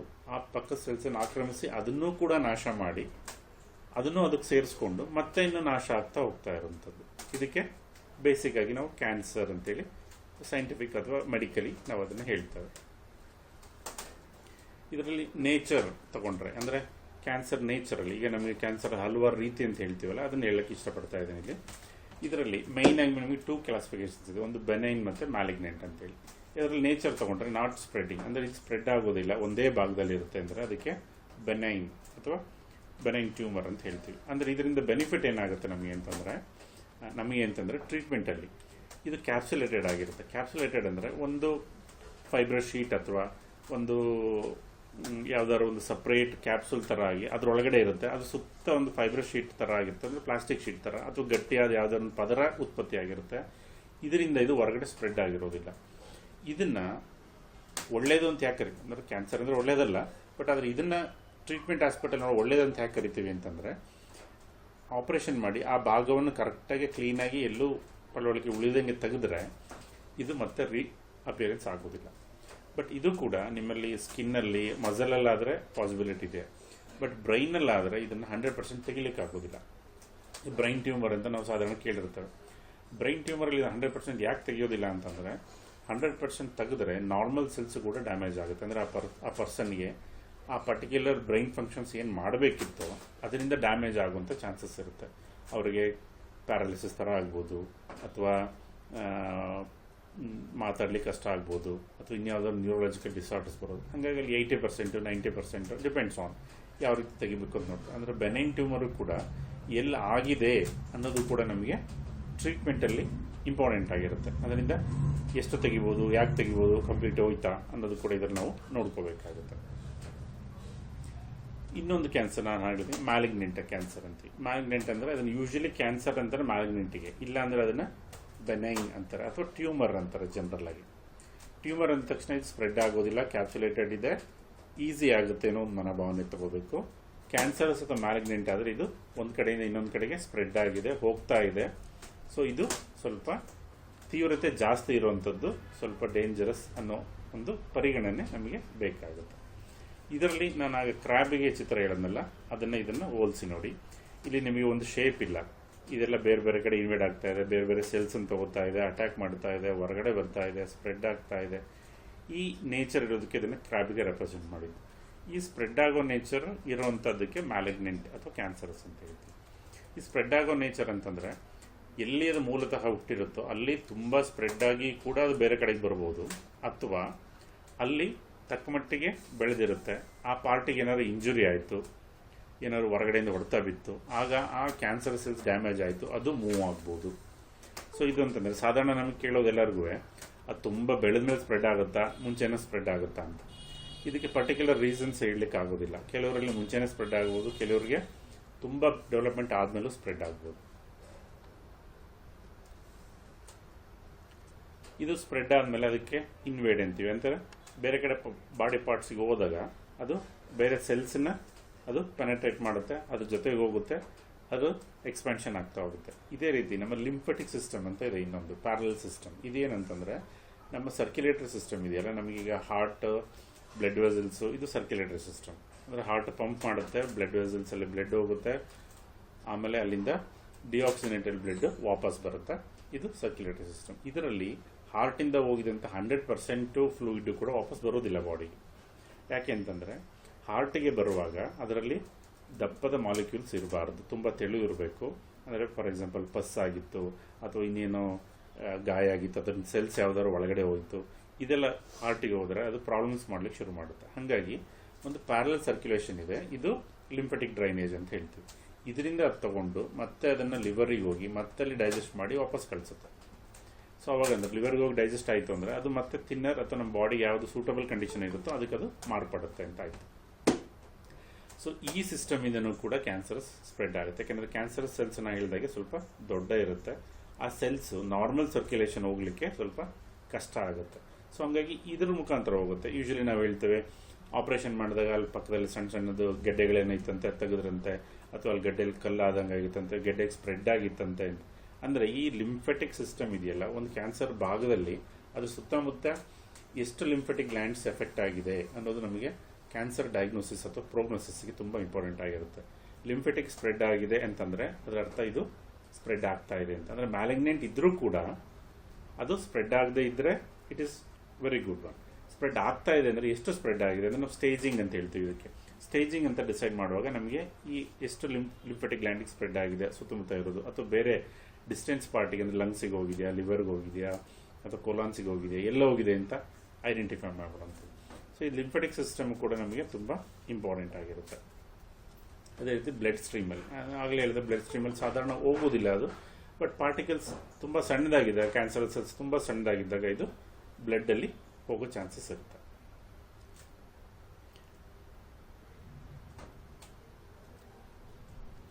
ಕ್ಯಾನ್ಸರ್ ಅಂದ ತಕ್ಷಣ ನಮಗೆ ಜೆನೆಟಿಕ್ ಪ್ರಾಬ್ಲಮ್ ಹೌದಾ ಅಂತ ಕೇಳ್ತೀವಿ. ಇದಕ್ಕೆ ನಾವು ಜೆನೆಟಿಕ್ ಮಾಲ್ ಫಂಕ್ಷನ್ ಅಂತ ಹೇಳ್ತೀವಿ ಹೊರತಾಗಿ ಜೆನೆಟಿಕ್ ಪ್ರಾಬ್ಲಮ್ ಅಂತ 100% ಇದನ್ನು ಹೇಳಲಿಕ್ಕೆ ಆಗೋದಿಲ್ಲ, ಬಟ್ ಚಾನ್ಸಸ್ ಇದೆ ಅದರಲ್ಲಿ ನಮಗೆ ಇನ್ಬೋರ್ನ್ ಅಂದರೆ ನಮ್ಮಲ್ಲಿ ಹುಟ್ಟಿದ ತಕ್ಷಣವೇ ಅಥವಾ ಹುಟ್ಟುವಾಗಲೇ ನಮ್ಮಲ್ಲಿ ಡಿಫೆಕ್ಟ್ ಇರುವಂಥದ್ದು ಇದ್ದರೆ ಅದು ಒಂದು ಕ್ಯಾಟಗರಿನ ತಗೋತೇವೆ. ಆ ಕ್ಯಾಟಗರಿಯಲ್ಲಿ ಯೂಶುವಲಿ ಚಿಲ್ಡ್ರನ್ಸಲ್ಲಿ ಆಗುವಂಥದ್ದು ಅಥವಾ ಅರ್ಲಿ ಏಜಲ್ಲಿ ಆಗುವಂಥದ್ದಕ್ಕೆ ಇದು ಇನ್ಹೆರೆಂಟ್ ಮ್ಯೂಟೇಷನ್ ಆಗುವಂಥದ್ದಕ್ಕೆ ನಾವು ಜೀನ್ ಕಾರಣಗಳಿದೆ ಅಂತೀವಿ. ಬಟ್ ಪ್ರೀಡಿಸ್ಪೋಸಿಂಗ್ ಅಂದರೆ ಈ ಕಾರಣ ಆಗಲಿಕ್ಕೆ ಮೂಲ ಕಾರಣ ಜೀನ್ ಇರ್ಬೋದಾ ಅಂತ ಕೇಳಿದ್ರೆ ಎಲ್ಲದಕ್ಕೂ ಹೌದು ಅಂತಲೇ ಹೇಳ್ತೇವೆ. ಬಟ್ ಆದರೆ ಅದಿದ್ದರೂ ಕೂಡ ಆಗಲೇಬೇಕಂತ ಏನಿಲ್ಲ ಕಂಪಲ್ಸರಿ. ಅದಕ್ಕೆ ಏಕೆಂದರೆ ಇದು ಅಕ್ವೈರ್ಡ್ ಅಂತ ಇನ್ನೊಂದಿದೆ. ಈ ಕಂಡೀಷನ್ ಏನಾಗುತ್ತೆ, ನಾವು ಹುಟ್ಟಿದ ನಂತರ ನಮ್ಮ ಫುಡ್ ಹ್ಯಾಬಿಟ್ಸು, ಲೈಫ್ ಸ್ಟೈಲು ಇದ್ರ ಮೇಲೆ ಡಿಪೆಂಡ್ ಆಗಿ ನಮ್ಮಲ್ಲಿ ಡಿಫೆಕ್ಟ್ ಆಗಿರುತ್ತೆ ಆಲ್ರೆಡಿ ಜೀನ್ ಒಂದು, ಅದಕ್ಕೆ ಸ್ವಲ್ಪ ಡಿಫೆಕ್ಟ್ ಆದ ತಕ್ಷಣ ಅದು it can become A cancer that is inherent ಅಥವಾ ಬಾರ್ನ್ ಅಂತ. ಅಕ್ವೈರ್ಡಲ್ಲಿ ನಮಗೆ ನಾರ್ಮಲ್ ಆಗಿರುತ್ತೆ, ನಾವು ಯಾವುದೂ ಕೂಡ ಪ್ರಾಬ್ಲಮ್ ಆಗಿರೋದಿಲ್ಲ ನಮ್ಮ ಜೀನ್ಸ್ಗೆ. ಬಟ್ ಈ ಥರ ವೇರಿಯೇಷನ್ಸ್, ಸ್ಮೋಕಿಂಗ್ ಇರ್ಬೋದು, ರೇಡಿಯೇಷನ್ ಇರ್ಬೋದು, ಅಂದರೆ ರೇಡಿಯೇಷನ್ ಅಂದರೆ ಎಕ್ಸರ್ ಇರ್ಬೋದು ಅಥವಾ ಸಿಟಿ ಇರ್ಬೋದು, ಒಬೆಸಿಟಿ ಇರ್ಬೋದು, ಹಾರ್ಮೋನ್ಸ್ ಪ್ರಾಬ್ಲಮ್ಸ್ ಇರ್ಬೋದು, ಇನ್ಫೆಕ್ಷನ್ಸ್ ಇರ್ಬೋದು, ವೈರಸ್ ಇರ್ಬೋದು, ಕೆಮಿಕಲ್ಸಲ್ಲಿ ಈಗ ನಮಗೆ ಮಲೆನಾಡಲ್ಲೆಲ್ಲ ಹೋದರೆ ಸಾಮಾನ್ಯ ಕಾಪರ್ ಸಲ್ಫೇಟನ್ನು ಅಡಿಕೆ ಹೊಡಿತಾ ಇರ್ತಾರೆ, ಅದನ್ನು ರಿಪೀಟೆಡ್ ಎಕ್ಸ್ಪೋಜರ್ ಆದ್ರೆ ಆಗುವಂಥದ್ದು. ಅಥವಾ ನಮಗೆ ಆಲ್ಮೋಸ್ಟ್ ಎನಿ ಕ್ರಾಪ್ಸ್ ತೊಗೊಂಡ್ರೆ ಅದಕ್ಕೆಲ್ಲ ಪೆಸ್ಟಿಸೈಡ್ಸ್ ಹೊಡಿತಾ ಇರ್ತಾರೆ ರೈತರು, ಅದರಿಂದ ಆದರೂ ಆಗ್ಬೋದು. ತುಂಬ ಎಕ್ಸಸೈಸ್ ಮಾಡದೇ ಇರ್ಬೋದು, ಮೆಂಟಲಿ ನಮಗೆ ಇರಿಟೇಷನ್, ಎಲ್ಲದಕ್ಕೂ ಇರಿಟೇಷನ್, ಒಂದು ತೃಪ್ತಿ ಅಂತ ಇರೋದಿಲ್ಲ. ಏನು ನೋಡಿದ್ರೂ ಅಲ್ಲೊಂದು ಇರಿಟೇಷನ್ ತೋರಿಸುವಂಥದ್ದು, ಏನು ನೋಡಿದ್ರೆ ಎಕ್ಸೈಟ್ ಆಗುವಂಥದ್ದು, ಸ್ಟ್ರೆಸ್ ಇರುವಂಥದ್ದು, ಇದು ಹಲವಾರು ಕಾರಣಗಳಿಂದ. ಆಗಲೇ ಹೇಳ್ದಂಗೆ ಕ್ಯಾನ್ಸರ್ ಅನ್ನೋದು ಒಂದೇ ಕಾರಣದಿಂದ ಬರುತ್ತೆ ಅಂತ ಹೇಳಿದ್ರೆ ತುಂಬ ಕಷ್ಟ ಅದನ್ನು ಹೇಳೋದು. ಹಲವಾರು ಕಾರಣಗಳು ಕಾಂಟ್ರಿಬ್ಯೂಟ್ ಮಾಡಿ ಮಾಡಿ ಮಾಡಿ ಅದನ್ನು ಕ್ಯಾನ್ಸರ್ಸ್ ಅಂತ ಸೆಲ್ಸನ್ನು ಫಾರ್ಮೇಷನ್ ಮಾಡುವಂಥದ್ದು. ಸೊ ಇದರಿಂದ ಕೂಡ ನಮ್ಮಲ್ಲಿ ಜೀನಲ್ ಡಿಫೆಕ್ಟ್ ಆದರೆ ಆಗ that will lead to the cancer. ಈ ಜೀನ್ಸಲ್ಲಿ ಹೆಂಗೆ ನಮಗೆ ಹೆಲ್ಪ್ ಮಾಡುತ್ತೆ, ಜೀನ್ ಮೆಕ್ಯಾನಿಸಮೇ ನಮಗೆ ಪ್ರಾಬ್ಲಮ್ ಮಾಡುತ್ತಾ ಅಂತ ಕೇಳಿದ್ರೆ ನಮ್ಮಲ್ಲಿ ಪ್ರೊಟೆಕ್ಟಿಂಗ್ ಮೆಕ್ಯಾನಿಸಮ್ ಇದೆ, ಅದಕ್ಕೆ ಪ್ರಾಕ್ಟೋ ಆಕೋಜಿನ್ಸ್ ಅಂತಾರೆ. ಇದೇನು ಮಾಡುತ್ತೆ ಅಂದರೆ, ಇದು gene one of the type of the gene. ಇದೇನು ಮಾಡುತ್ತೆ ಅಂದರೆ ಸೆಲ್ ಗ್ರೋತ್ ಮತ್ತು ಸೆಲ್ ಡಿವಿಷನನ್ನು ಕಂಟ್ರೋಲ್ ಮಾಡುತ್ತೆ. ನಾನು ಆಗಲೇ ಹೇಳ್ದಂಗೆ ಒಂದು ಬಾಯಿಯಲ್ಲಿ ಒಂದು ಸಣ್ಣ ಹುಣ್ಣು ಆಯಿತು, ಗಾಯ ಆಯಿತು ಅಂದರೆ ಅಲ್ಲಿ ರಿಪ್ಲೇಸ್ ಮಾಡೋಕ್ಕೆ 10 ಸೆಲ್ಸ್ ಆಗಿರುವಂಥ ಡ್ಯಾಮೇಜ್ ಆಗಿದೆಯಾ, 20 ಸೆಲ್ಸ್ ರಿಪ್ಲೇಸ್ ಮಾಡುವಂಥ ಸೆಲ್ಸ್ ಡ್ಯಾಮೇಜ್ ಆಗಿದೆಯಾ, ಅಷ್ಟಕ್ಕೆ ಎಷ್ಟು ಸೆಲ್ಸ್ ಬೇಕು ನಮಗೆ ಪ್ರೊಡಕ್ಷನ್ ಆಗಬೇಕು, ಎಷ್ಟು ಹೊತ್ತಲ್ಲಿ ಆಗಬೇಕು, ಇದನ್ನು ಡಿಸೈಡ್ ಮಾಡುವಂಥದ್ದು ಪ್ರೋಟೋಕಾಲಜೆನ್ಸ್. ಇದನ್ನು ಡಿಸೈಡ್ ಮಾಡಿದ ನಂತರ ಅದು ಸೆಲ್ಸ್ಗೆ ಆ ಸಿಗ್ನಲ್ ಕಳಿಸುತ್ತೆ, ಅಲ್ಲಿರೋ ಪಕ್ಕದಲ್ಲಿರೋ ಸೆಲ್ಸ್ ಡಿವೈಡ್ ಆಗ್ತಾ ಹೋಗುತ್ತೆ. ಆಗ ನಮಗೆ ಎಷ್ಟು ಸೆಲ್ಸ್ ಫಾರ್ಮೇಷನ್ ಆಗಬೇಕಾಗಿತ್ತೋ ಅಷ್ಟು ಸೆಲ್ಸ್ ಕೂಡ ಅಲ್ಲಿ ಉತ್ಪತ್ತಿ ಆಗುತ್ತೆ. ನೆಕ್ಸ್ಟು ಇದೇನಾದರೂ ಕಂಟ್ರೋಲ್ಗಿಂತ ಜಾಸ್ತಿ ಹೋದರೆ ಅದನ್ನು ಕಂಟ್ರೋಲ್ ಮಾಡಲಿಕ್ಕೆ ಎಲ್ಲಾದರೂ ಇದು ತಪ್ಪೋಯ್ತು, ಯಾವುದು ಪ್ರಾಕ್ಟೋಕಾಲಜೆನ್ಸ್ ಮಾಡುವಂಥ ಕೆಲಸ ಅದು ಹೇಳಿರುತ್ತೆ 10 ಸೆಲ್ಸ್ ಮಾಡಿ ಅಂತ, ಅದೆಲ್ಲ 15 ಸೆಲ್ಸ್ ಆಯಿತು. ಆಗ ಟ್ಯೂಮರ್ ಸಪ್ರೆಸೆಂಟ್ ಜೀನ್ಸ್ ಅನ್ನೋದು ಅದನ್ನು ಸಾಯಿಸುತ್ತೆ ಅಥವಾ ಕಂಟ್ರೋಲ್ ಮಾಡುತ್ತೆ ಅಥವಾ ಗೌನಿಂಗ್ ಮಾಡ್ತಾ ಇರುತ್ತೆ. ಅಥವಾ ಪ್ರಾಕ್ಟೋಕಾಲಜೆನ್ಸ್ ಆಗಲೇ ಚಪಾತಿದೊಂದು ಎಕ್ಸಾಂಪಲ್ ಕೊಟ್ಟನಲ್ಲ, ಸಿಕ್ಕಾಪಟ್ಟೆ ಶಾರ್ಟ್ ಟೈಮಲ್ಲಿ ತುಂಬ ಪ್ರೊಡಕ್ಷನ್ ಮಾಡಿದಾಗ ಅದರದ್ದು ಫಾರ್ಮೇಷನ್ ಸರಿಯಾಗಿರಲ್ಲ ಅಥವಾ ಅದರದ್ದು ಕೆಮಿಕಲ್ ಕಾಂಪೋಸಿಷನ್ ಸರಿ ಇರಲ್ಲ, ಅದು ಫಂಕ್ಷನ್ ಮಾಡಲಿಕ್ಕೆ ಅದಕ್ಕೆ ಕೇಪಬಿಲಿಟಿ ಇರೋದಿಲ್ಲ. ಅಂಥದನ್ನು ಕೂಡ ಟ್ಯೂಮರ್ ಸಪ್ರೆಸೆಂಟ್ ಜೀನ್ಸ್ ಅನ್ನೋದು ಅದನ್ನು ಐಡೆಂಟಿಫೈ ಮಾಡಿ ಅದನ್ನು ಸಾಯಿಸ್ತಾ ಇರುತ್ತೆ. ಸೊ ಈ ಎರಡು ಮೆಕ್ಯಾನಿಸಮ್ ಫೇಲ್ ಆದರೆ, ಅಂದರೆ ಒಂದು ಓವರ್ ಪ್ರೊಡಕ್ಷನ್ ಮಾಡೋದನ್ನು ಪ್ರಾಕ್ಟೋಕಾಲಜೆನ್ಸಲ್ಲಿ ಫೇಲ್ ಆಗುವಂಥದ್ದು, ಓವರ್ ಪ್ರೊಡಕ್ಷನನ್ನು ಕಂಟ್ರೋಲ್ ಮಾಡಲಿಕ್ಕೆ ಅಥವಾ ಡಿಫೆಕ್ಟ್ ಇರೋದನ್ನು ಸಾಯಿಸಲಿಕ್ಕೆ ಅಥವಾ ಅದರದ್ದು ಲೈಫ್ ಸೈಕಲ್ ಮುಗಿದ ತಕ್ಷಣ ಆ ಸೆಲ್ಸನ್ನು ಸಾಯಿಸೋ ಕೆಲಸ ಟ್ಯೂಮರ್ ಸಪ್ರೆಸೆಂಟ್ ಆಕೋಜೆನ್ಸ್ ಮಾಡೋದನ್ನು ಆಗಲಿಲ್ಲ ಅಥವಾ ಕರೆಕ್ಟಾಗಿ ಮಾಡಲಿಲ್ಲ ಅಂತ ಸಂದರ್ಭದಲ್ಲಿ that will lead to the cancer ಅಂತ ಹೇಳ್ಬೋದು. ಬಟ್ ಇದನ್ನು ಬಿಟ್ಟು ಕೂಡ ನಮ್ಮಲ್ಲಿ ಇನ್ನೊಂದಿದೆ ಮೇಯ್ನಾಗಿ ಇಮ್ಯೂನ್ ಸಿಸ್ಟಮ್ ಅಂತ. ಇಮ್ಯೂನ್ ಸಿಸ್ಟಮ್ ಬಗ್ಗೆ ಸಾಧಾರಣ ನೀವು ಏನು ಹೇಳಬೇಕಾಗಿಲ್ಲ ಅನಿಸುತ್ತೆ. ಕೋವಿಡ್-19 ಇರೋದ್ರಿಂದ ಎಲ್ಲರಿಗೂ ಇಮ್ಯೂನ್ ಸಿಸ್ಟಮ್ ಅಂದರೆ ಏನು, ಇಮ್ಯುನಿಟಿ ಅಂದರೆ ಏನು, ಇಮ್ಯೂನೋ ಬೂಸ್ಟರ್ಸ್ ಅಂದರೆ ಏನು ಎಲ್ಲರಿಗೂ ಚೆನ್ನಾಗಿ ಗೊತ್ತಿದೆ. ಬಟ್ ಇಲ್ಲಿ ಸಿಂಪಲ್ಲಾಗಿ ಎಕ್ಸ್ಪ್ಲೈನ್ ಮಾಡಲಿಕ್ಕೆ ಟ್ರೈ ಮಾಡ್ತಾನೆ. ಈ ಎರಡು ಮೆಕ್ಯಾನಿಸಮ್ಸನ್ನ ಫೇಲ್ಯೂರ್ ಆದಾಗ ಯಾವುದೋ ಒಂದು ಪ್ರಾಡಕ್ಟ್ ಅಥವಾ ಒಂದು ಸೆಲ್ ಬಾಡಿಲಿ ಡೆವಲಪ್ ಆಯಿತು, ಅದಿದೆ. ಈ ಇಮ್ಯುನಿಟಿ ಸಿಸ್ಟಮ್ ಅನ್ನೋದು ಎಲ್ಲ ಕಡೆ ಚೆಕ್ ಮಾಡ್ತಾ ಇರುತ್ತೆ. ಇದು ವಸ್ತು ನಮ್ದ ಅಲ್ವಾ, ಬೇರೆಯವ್ರದ, ಇಲ್ಲಿ ಯಾಕೆ ಬಂತು, ನಂಗೆ ಬೇಕಾ, ಇದ್ದರೆ ಇದು ಪ್ರಾಬ್ಲಮ್ ಮಾಡುತ್ತೆ ಅಂದರೆ ಇದನ್ನು ಯಾವ ಥರ ಡಿಸ್ಟ್ರಕ್ಷನ್ ಮಾಡ್ಬೋದು, ಎಲ್ಲಿಗೆ ಇನ್ಫಾರ್ಮ್ ಮಾಡಬೇಕು, ಯಾವ ಥರ ಸೆಲ್ಸ್ ಬರಬೇಕು. This A very complex mechanism. ಇದನ್ನು ಇನ್ನೂ ಸಿಂಪಲಾಗಿ ಹೇಳ್ಬೇಕಂದ್ರೆ ನಿಮಗೆ ನಮ್ಮ ಮನೇಲಿ ಯಾವುದೋ ಒಂದು ಹೊಸ ವಸ್ತು ಇರುತ್ತೆ, ಎಸ್ಪೆಷಲಿ ನಮ್ಮ ಕಿಚನಲ್ಲಿ ನಿಂತ್ಕೊಳ್ಳುವ ಪಕ್ಕದ ಮನೆಯವ್ರದ್ದು ಯಾವುದೋ ಒಂದು ಪಾತ್ರೆ ಬಂದಿದೆ, ಆ ಪಾತ್ರೆ ನಮ್ದಲ್ಲ ಅಂತೇಳಿ ನಮಗೆ ಐಡೆಂಟಿಫೈ ಆಗಿಬಿಡುತ್ತೆ. ಅದಕ್ಕೆ ಹೆಚ್ಚು ಟೈಮ್ ಬೇಡ. ಆದ ತಕ್ಷಣ ಅದು ನೀವು ವಾಪಸ್ ಕೊಡಬೇಕು, ಯಾವಾಗ ಎಷ್ಟು ದಿನ ಕೊಡಬೇಕು ಅನ್ನೋದು ಡಿಪೆಂಡ್ ಆಗೋದು ನಿಮ್ಮ ಮೇಲೆ ಡಿಪೆಂಡ್ ಆಗಿರುತ್ತೆ. ಅದು ಇಮಿಡಿಯೇಟ್ ಕೊಡ್ತೀರಿ, ಒಂದು 5 ದಿವಸ ಬಿಟ್ಟು ಕೊಡ್ತೀರಿ, ಅಥವಾ ಕೊಡ್ತೀರಿ ಅಂದರೆ ಅದು ನಮ್ದಲ್ಲ ಅಂತ ಡಿಸೈಡ್ ಆಗಿರುತ್ತೆ. ಅದು ನಮ್ದಾಗೆ ಇಟ್ಕೊಂಡ್ರೆ ಅಂದರೆ ಅದು ಬೇರೆಯವ್ರ ವಸ್ತು ಆಯಿತು, ನಾವು ಇಟ್ಕೊಂಡಿದ್ವಿ, ನಮಗೆ ಅದು ಯಾವತ್ತೂ ಅದನ್ನು ನೋಡುವಾಗ ಇದು ನಮ್ದಲ್ಲ ಅನಿಸುತ್ತೆ. That's an irritation. ಸೊ ಆ ಇರಿಟೇಷನ್ನು ಆಗ್ತಾ ಇದ್ರೆ ಬಾಡಿಲಿ ಇಮ್ಯೂನ್ ಮೆಕ್ಯಾನಿಸಮ್ ಕೂಡ ಫೇಲ್ಯೂರ್ ಆಗುತ್ತೆ. ಅಂದರೆ ನೀವು ಕಡೆಗೆ ಬೇರೆಯವ್ರ ಮನೆ ವಸ್ತುಗಳೆಲ್ಲ ನಿಮ್ಮಲ್ಲಿ ಹಾಕಲಿಕ್ಕೆ ಶುರು ಮಾಡ್ತೀರಿ, ಅದು ಪ್ರಾಬ್ಲಮ್ ಆಗೇ ಆಗುತ್ತೆ ಒಂದಲ್ಲ ಒಂದು ರೀತಿ. ಈ ಇಮ್ಯೂನ್ ಸಿಸ್ಟಮ್ ಅನ್ನೋದು ಅದನ್ನು ಅವಾಯ್ಡ್ ಮಾಡಲಿಕ್ಕೆ ಟ್ರೈ ಮಾಡುತ್ತೆ. ಯಾವುದೇ ಒಂದು ಫಂಕ್ಷನ್ ನಮಗೆ ಆಗದೇ ಇದ್ದಾಗ ಬಾಡಿಲಿ ಅದನ್ನು ಯಾಕೆ ಆಗ್ತಾ ಇಲ್ಲ, ಏನಾಗಬೇಕು, ಯಾವುದನ್ನು ರಿಪೇರಿ ಮಾಡಿದ್ರೆ ಸರಿ ಹೋಗುತ್ತೆ, ಅದನ್ನೆಲ್ಲ ಕೋಆರ್ಡಿನೇಟ್ ಮಾಡುವಂಥದ್ದು ಇಮ್ಯೂನ್ ಸಿಸ್ಟಮ್ ಆಗಿರುತ್ತೆ. ಇದು ಇನ್ನೂ ಒಂದು ಎಕ್ಸಾಂಪಲ್ ಕೊಡಬೇಕು ಅಂದರೆ, ಸಾಧಾರಣವಾಗಿ ಈಗ ಸ್ಕಿನ್ ಗ್ರಾಫ್ಟಿಂಗ್ ಅಂತ ಮಾಡ್ತಾರೆ ಅಥವಾ ಆರ್ಗನ್ ಗ್ರಾಫ್ಟಿಂಗ್ ಅಂತ ಮಾಡ್ತಾರೆ. That's best example. ಸ್ಕಿನ್ ಗ್ರಾಫ್ಟಿಂಗಲ್ಲಿ ಏನಾಗುತ್ತೆ, ನಮ್ಮದೇ ಬೇರೆ ಚರ್ಮ ತೆಗೆದು ಒಂದು ಕಡೆಯಿಂದ ಹಾಕಿದ್ರೆ ಅದು ನಮ್ಮ ಬಾಡಿಗೆ ಹಿಡಿಯುತ್ತೆ. ಯಾಕಂದರೆ ಅದು ಐಡೆಂಟಿಫೈ ಮಾಡುತ್ತೆ ಇಮ್ಯೂನ್ ಸಿಸ್ಟಮ್ ಹೋಗ್ಬಿಟ್ಟು ಇದು ನಂದಾ, ಎಕ್ಸೆಪ್ಟ್ ಮಾಡಬೇಕಾ ಬೇಡವಾ ಅಂತಿಲ್ಲ ಅಂದರೆ ರಿಜೆಕ್ಟ್ ಮಾಡುತ್ತೆ. ಆರ್ಗನ್ ಟ್ರಾನ್ಸ್ಪ್ಲಾಂಟೇಷನ್ಲು ಕೂಡ ಈವನ್ ನಮಗೆ ಲಿವರ್ ಟ್ರಾನ್ಸ್ಪ್ಲೇಟ್ ಮಾಡ್ತಾರೆ, ಕಿಡ್ನಿ ಟ್ರಾನ್ಸ್ಪ್ಲೇಟ್ ಮಾಡ್ತಾರೆ, ಮಾಡಿದ್ರೂ ಕೂಡ ಅದು 100% ಎಕ್ಸೆಪ್ಟ್ ಆಗಿರೋದಿಲ್ಲ ಬಾಡಿಗೆ. ಯಾಕೆ ಅಂತಂದರೆ ಬಾಡಿ ಅದನ್ನು ನಂದಲ್ಲ ಅಂತಲೇ ಕನ್ಸಿಡರ್ ಮಾಡ್ತಾ ಇರುತ್ತೆ, ಹೇಳ್ತಾ ಇರುತ್ತೆ, ಅದಕ್ಕೆ ಆ್ಯಂಟಿಜೆನ್ಸನ್ನ ಪ್ರೊಡ್ಯೂಸ್ ಮಾಡ್ತಾನೇ ಇರುತ್ತೆ ಬಾಡಿಗೆ. ಅದಕ್ಕೆ ಯೂಶಲಿ ಲಿವರ್ ಅಥವಾ ಕಿಡ್ನಿ ಅಥವಾ ಬೇರೆ ಯಾವುದೋ ಆರ್ಗನ್ ಟ್ರಾನ್ಸ್ಪ್ಲೇಟ್ ಆದವ್ರಿಗೆ ಇಮ್ಯೂನ್ ಸಪ್ರೆಸೆಂಟ್ಸ್ ಅಂತ ಕೊಡ್ತಾ ಹೋಗ್ತಾರೆ. ಯಾಕೆಂದರೆ ಅದು ನಮ್ಮ ಬಾಡಿಗೆ ಅದೇನಾದ್ರು ಗಲಾಟೆ ಮಾಡ್ತಾರೆ, ಇಲ್ಲ ನಿಂದೆ ಇದು ಒಪ್ಕೋ ಅಂತ ಫೋರ್ಸಿಬಲಿ ಅದನ್ನು ಹೇಳ್ತಾ ಹೋಗ್ತಾರೆ. ಈ ಮೆಕ್ಯಾನಿಸಮ್ ನಮಗೆ ತುಂಬ ಇಂಪಾರ್ಟೆಂಟ್ ಆಗಿದೆ. ಇದು ಫೇಲ್ಯೂರ್ ಆದರೆ, ಅಂದರೆ ಈ 3 ಮೆಕ್ಯಾನಿಸಮ್ ಫೇಲ್ಯೂರ್ ಆದರೆ ನಮಗೆ ಕ್ಯಾನ್ಸರ್ ಬರೋ ಚಾನ್ಸಸ್ ತುಂಬ ಇರುತ್ತೆ. ಇದನ್ನು ನಮಗೆ ಕಾಮನ್ನಾಗೆ ಹೇಳ್ತಾ ಇರ್ತೀವಲ್ಲ, ದೇವರು 3 ಚಾನ್ಸ್ ಕೊಡ್ತಾನೆ ತಪ್ಪು ಮಾಡಿದಾಗ ಅದನ್ನು ಸರಿ ಮಾಡ್ಕೊಳ್ಳೋಕ್ಕೆ, ಅದು ಆಗದೇ ಇದ್ದಾಗ ಅನುಭವಿಸ್ಬೇಕು ಅಥವಾ ಏನಾದ್ರು ಒಂದು ಪರಿಣಾಮ ಆಗುತ್ತೆ. ಅದನ್ನು ನೋಡಿದ್ರೆ ಈ ಪ್ರಾಕ್ಟೋಕಾಲಜೆನ್ಸು, ಟ್ಯೂಮರ್ ಸಪ್ರೆಸೆಂಟ್ ಜೀನ್ಸು ಅಥವಾ ಇಮ್ಯೂನ್ ಸಿಸ್ಟಮ್, ಈ 3 ಮೆಕ್ಯಾನಿಸಮ್ ಫೇಲ್ಯೂರ್ ಆದಾಗ that will lead to the cancer ಅಂತ ಆಗುತ್ತೆ. ಇದನ್ನು ಫಂಕ್ಷನನ್ನು ಏನಾದರೂ ಇನ್ನೂ ಸ್ವಲ್ಪ ಈಸಿಯಾಗಿ ನಿಮಗೆ ಅರ್ಥ ಮಾಡಿಸ್ಲಿಕ್ಕೆ ಟ್ರೈ ಮಾಡ್ಬೋದು. ಅಂದರೆ ಒಂದು ವೆಹಿಕಲ್ ಇದ್ದರೆ ಅದರಲ್ಲಿ ಸ್ಪೀಡಾಗಿ ಅದನ್ನು ಹೋಗಲಿಕ್ಕೆ ನಮಗೆ ಫ್ಯೂಲ್ ಬೇಕಾಗುತ್ತೆ, ಅದು ಪ್ರಾಕ್ಟೋಕಾಲಜೆನ್ಸ್ ತೊಗೊಂಡ್ರೆ. ಬ್ರೇಕ್ ಹಾಕಿದ್ರೆ ಅದು ಟ್ಯೂಮರ್ ಸಪ್ರೆಸೆಂಟ್, ಯಾವಾಗ ಎಷ್ಟಕ್ಕೆ ನಿಲ್ಲಿಸಬೇಕು, ಸ್ಪೀಡನ್ನು ಕಂಟ್ರೋಲ್ ಮಾಡುವಂಥದ್ದು. ಇದೆರಡರ ಮಧ್ಯೆ ಇದೆರಡನ್ನು ಕೋಆರ್ಡಿನೇಟ್ ಮಾಡ್ಕೊಂಡು ಹೋಗೋದು ಇದೆಯಲ್ಲ, ಯಾವುದು ಎಷ್ಟು ಸ್ಪೀಡಾಗಿ ಹೋಗಬೇಕು, ಎಲ್ಲಿ ಹೋಗಬೇಕು, ಹೆಂಗೆ ಹೋಗ್ಬೇಕು ಅನ್ನೋದು, ದಟ್ ಈಸ್ ಇಮ್ಯೂನ್ ಸಿಸ್ಟಮ್. ಈ ಮೂರು ಮೆಕ್ಯಾನಿಸಮ್ ಫೇಲ್ಯೂರ್ ಆದಾಗ ಇದರ್ ನಮಗೆ ಸಿಕ್ಕಾಪಟ್ಟೆ ಸ್ಪೀಡಾಗಿ ಓದಿ ಬ್ರೇಕ್ ಹಾಕೋದು ಬರ್ತೀವಿ, ಆಕ್ಸಿಡೆಂಟ್ ಆಗುತ್ತೆ. ಬ್ರೇಕ್ ಹಾಕಿದ್ವಿ ಸಡನ್ನಾಗೆ, ಹಿಂದೆ ಮುಂದೆ ನೋಡಲಿಲ್ಲ, ಅದು ಕೂಡ ಆಗುತ್ತೆ. ಇದೆಲ್ಲ ಪ್ರಾಬ್ಲಮ್ಸ್ ಇದ್ದೂ ಕೂಡ ಡ್ರೈವರ್ ಕ್ಯಾನ್ ಕಂಟ್ರೋಲ್. ಡ್ರೈವಿಂಗ್ ಮಾಡುವಾಗ ಬ್ರೇಕ್ ಫೇಲ್ಯೂರ್ ಆದ ಕಂಟ್ರೋಲ್ ಮಾಡಲಿಕ್ಕೆ ಹಲವಾರು ವಿಧಾನಗಳಿದೆ, ಅಥವಾ ಮುಂದೆ ಏನಾದ್ರು ಸಡನ್ನಾಗಿ ಅಡ್ಡ ಬಂದರೆ ಬೇರೆ ಏನಾದ್ರು ಮೆಕ್ಯಾನಿಸಮ್ಸ್ ಮಾಡುವಂಥದ್ದಿದೆ. ಸೊ ಈ ಕಂಟ್ರೋಲಿಂಗ್ ಮೆಕ್ಯಾನಿಸಮ್ ಕೂಡ ಇಮ್ಯೂನ್ ಸಿಸ್ಟಮ್ಗಿದೆ. ಸೊ ಈ ಎರಡು ಮೆಕ್ಯಾನಿಸಮ್, ಯಾವುದು ಪ್ರೋಟೋ ಆಂಕೋಜಿನ್ಸು ಅಥವಾ ಟ್ಯೂಮರ್ ಸಪ್ರೆಸೆಂಟ್ ಜೀನ್ಸು ಕೂಡ ಕೆಲಸ ಮಾಡದೇ ಇದ್ದಾಗ ಅಥವಾ ಅಬ್ನಾರ್ಮಲ್ ಫಂಕ್ಷನ್ ಮಾಡಿದಾಗ ಇಮ್ಯೂನ್ ಸಿಸ್ಟಮ್ ಅದನ್ನು ಮೈಂಟೈನ್ ಮಾಡುವಂಥದ್ದು ಇರುತ್ತೆ. ಅಂದರೆ ಕಂಪ್ಲೀಟಾಗಿ ಮೈಂಟೈನ್ ಮಾಡುವಂಥದ್ದು ಅದು, ಅದನ್ನು ರಿಮೈಂಡ್ ಮಾಡಲಿಕ್ಕೆ ಹೆಲ್ಪ್ ಮಾಡ್ತಾ ಇರುತ್ತೆ. ಅದಕ್ಕೆ ಬೇಕಾದ ಮೆಕ್ಯಾನಿಸಮ್ಸ್ ಮಾಡಲಿಕ್ಕೆ ಬಾಡಿ ಸ್ಟಿಮ್ಯುಲೇಟ್ ಮಾಡ್ತಾ ಇರುತ್ತೆ. ಅದಕ್ಕೆ ಪೂರ್ವಕವಾಗಿ ಆ ಪರ್ಸನ್ನು ಅವರ ಫುಡ್ ಹ್ಯಾಬಿಟ್ಸು, ಲೈಫ್ ಸ್ಟೈಲು ಮತ್ತು ಆ್ಯಕ್ಟಿವಿಟಿನ ಆಗ ಮಾಡಿಫೈ ಮಾಡಿದ್ರೆ ಅದು ಕ್ಯಾನ್ಸರ್ ಆಗೋದನ್ನು ಪ್ರಿವೆಂಟ್ ಮಾಡುತ್ತೆ. ಆಗಲೂ ಕೂಡ ನಾವು ಅದನ್ನು ಮಾಡಿಫೈ ಮಾಡದೇ ಇದ್ದರೆ ಅಥವಾ ಅದ್ರ ಬಗ್ಗೆ ನಮಗೆ ಕಾಳಜಿ ವಹಿಸದೇ ಇದ್ದರೆ ಈ ಇಮ್ಯೂನ್ ಸಿಸ್ಟಮು ಕೂಡ ಫೇಲ್ಯೂರ್ ಆಗುತ್ತೆ. That will lead to the ultimately cancer.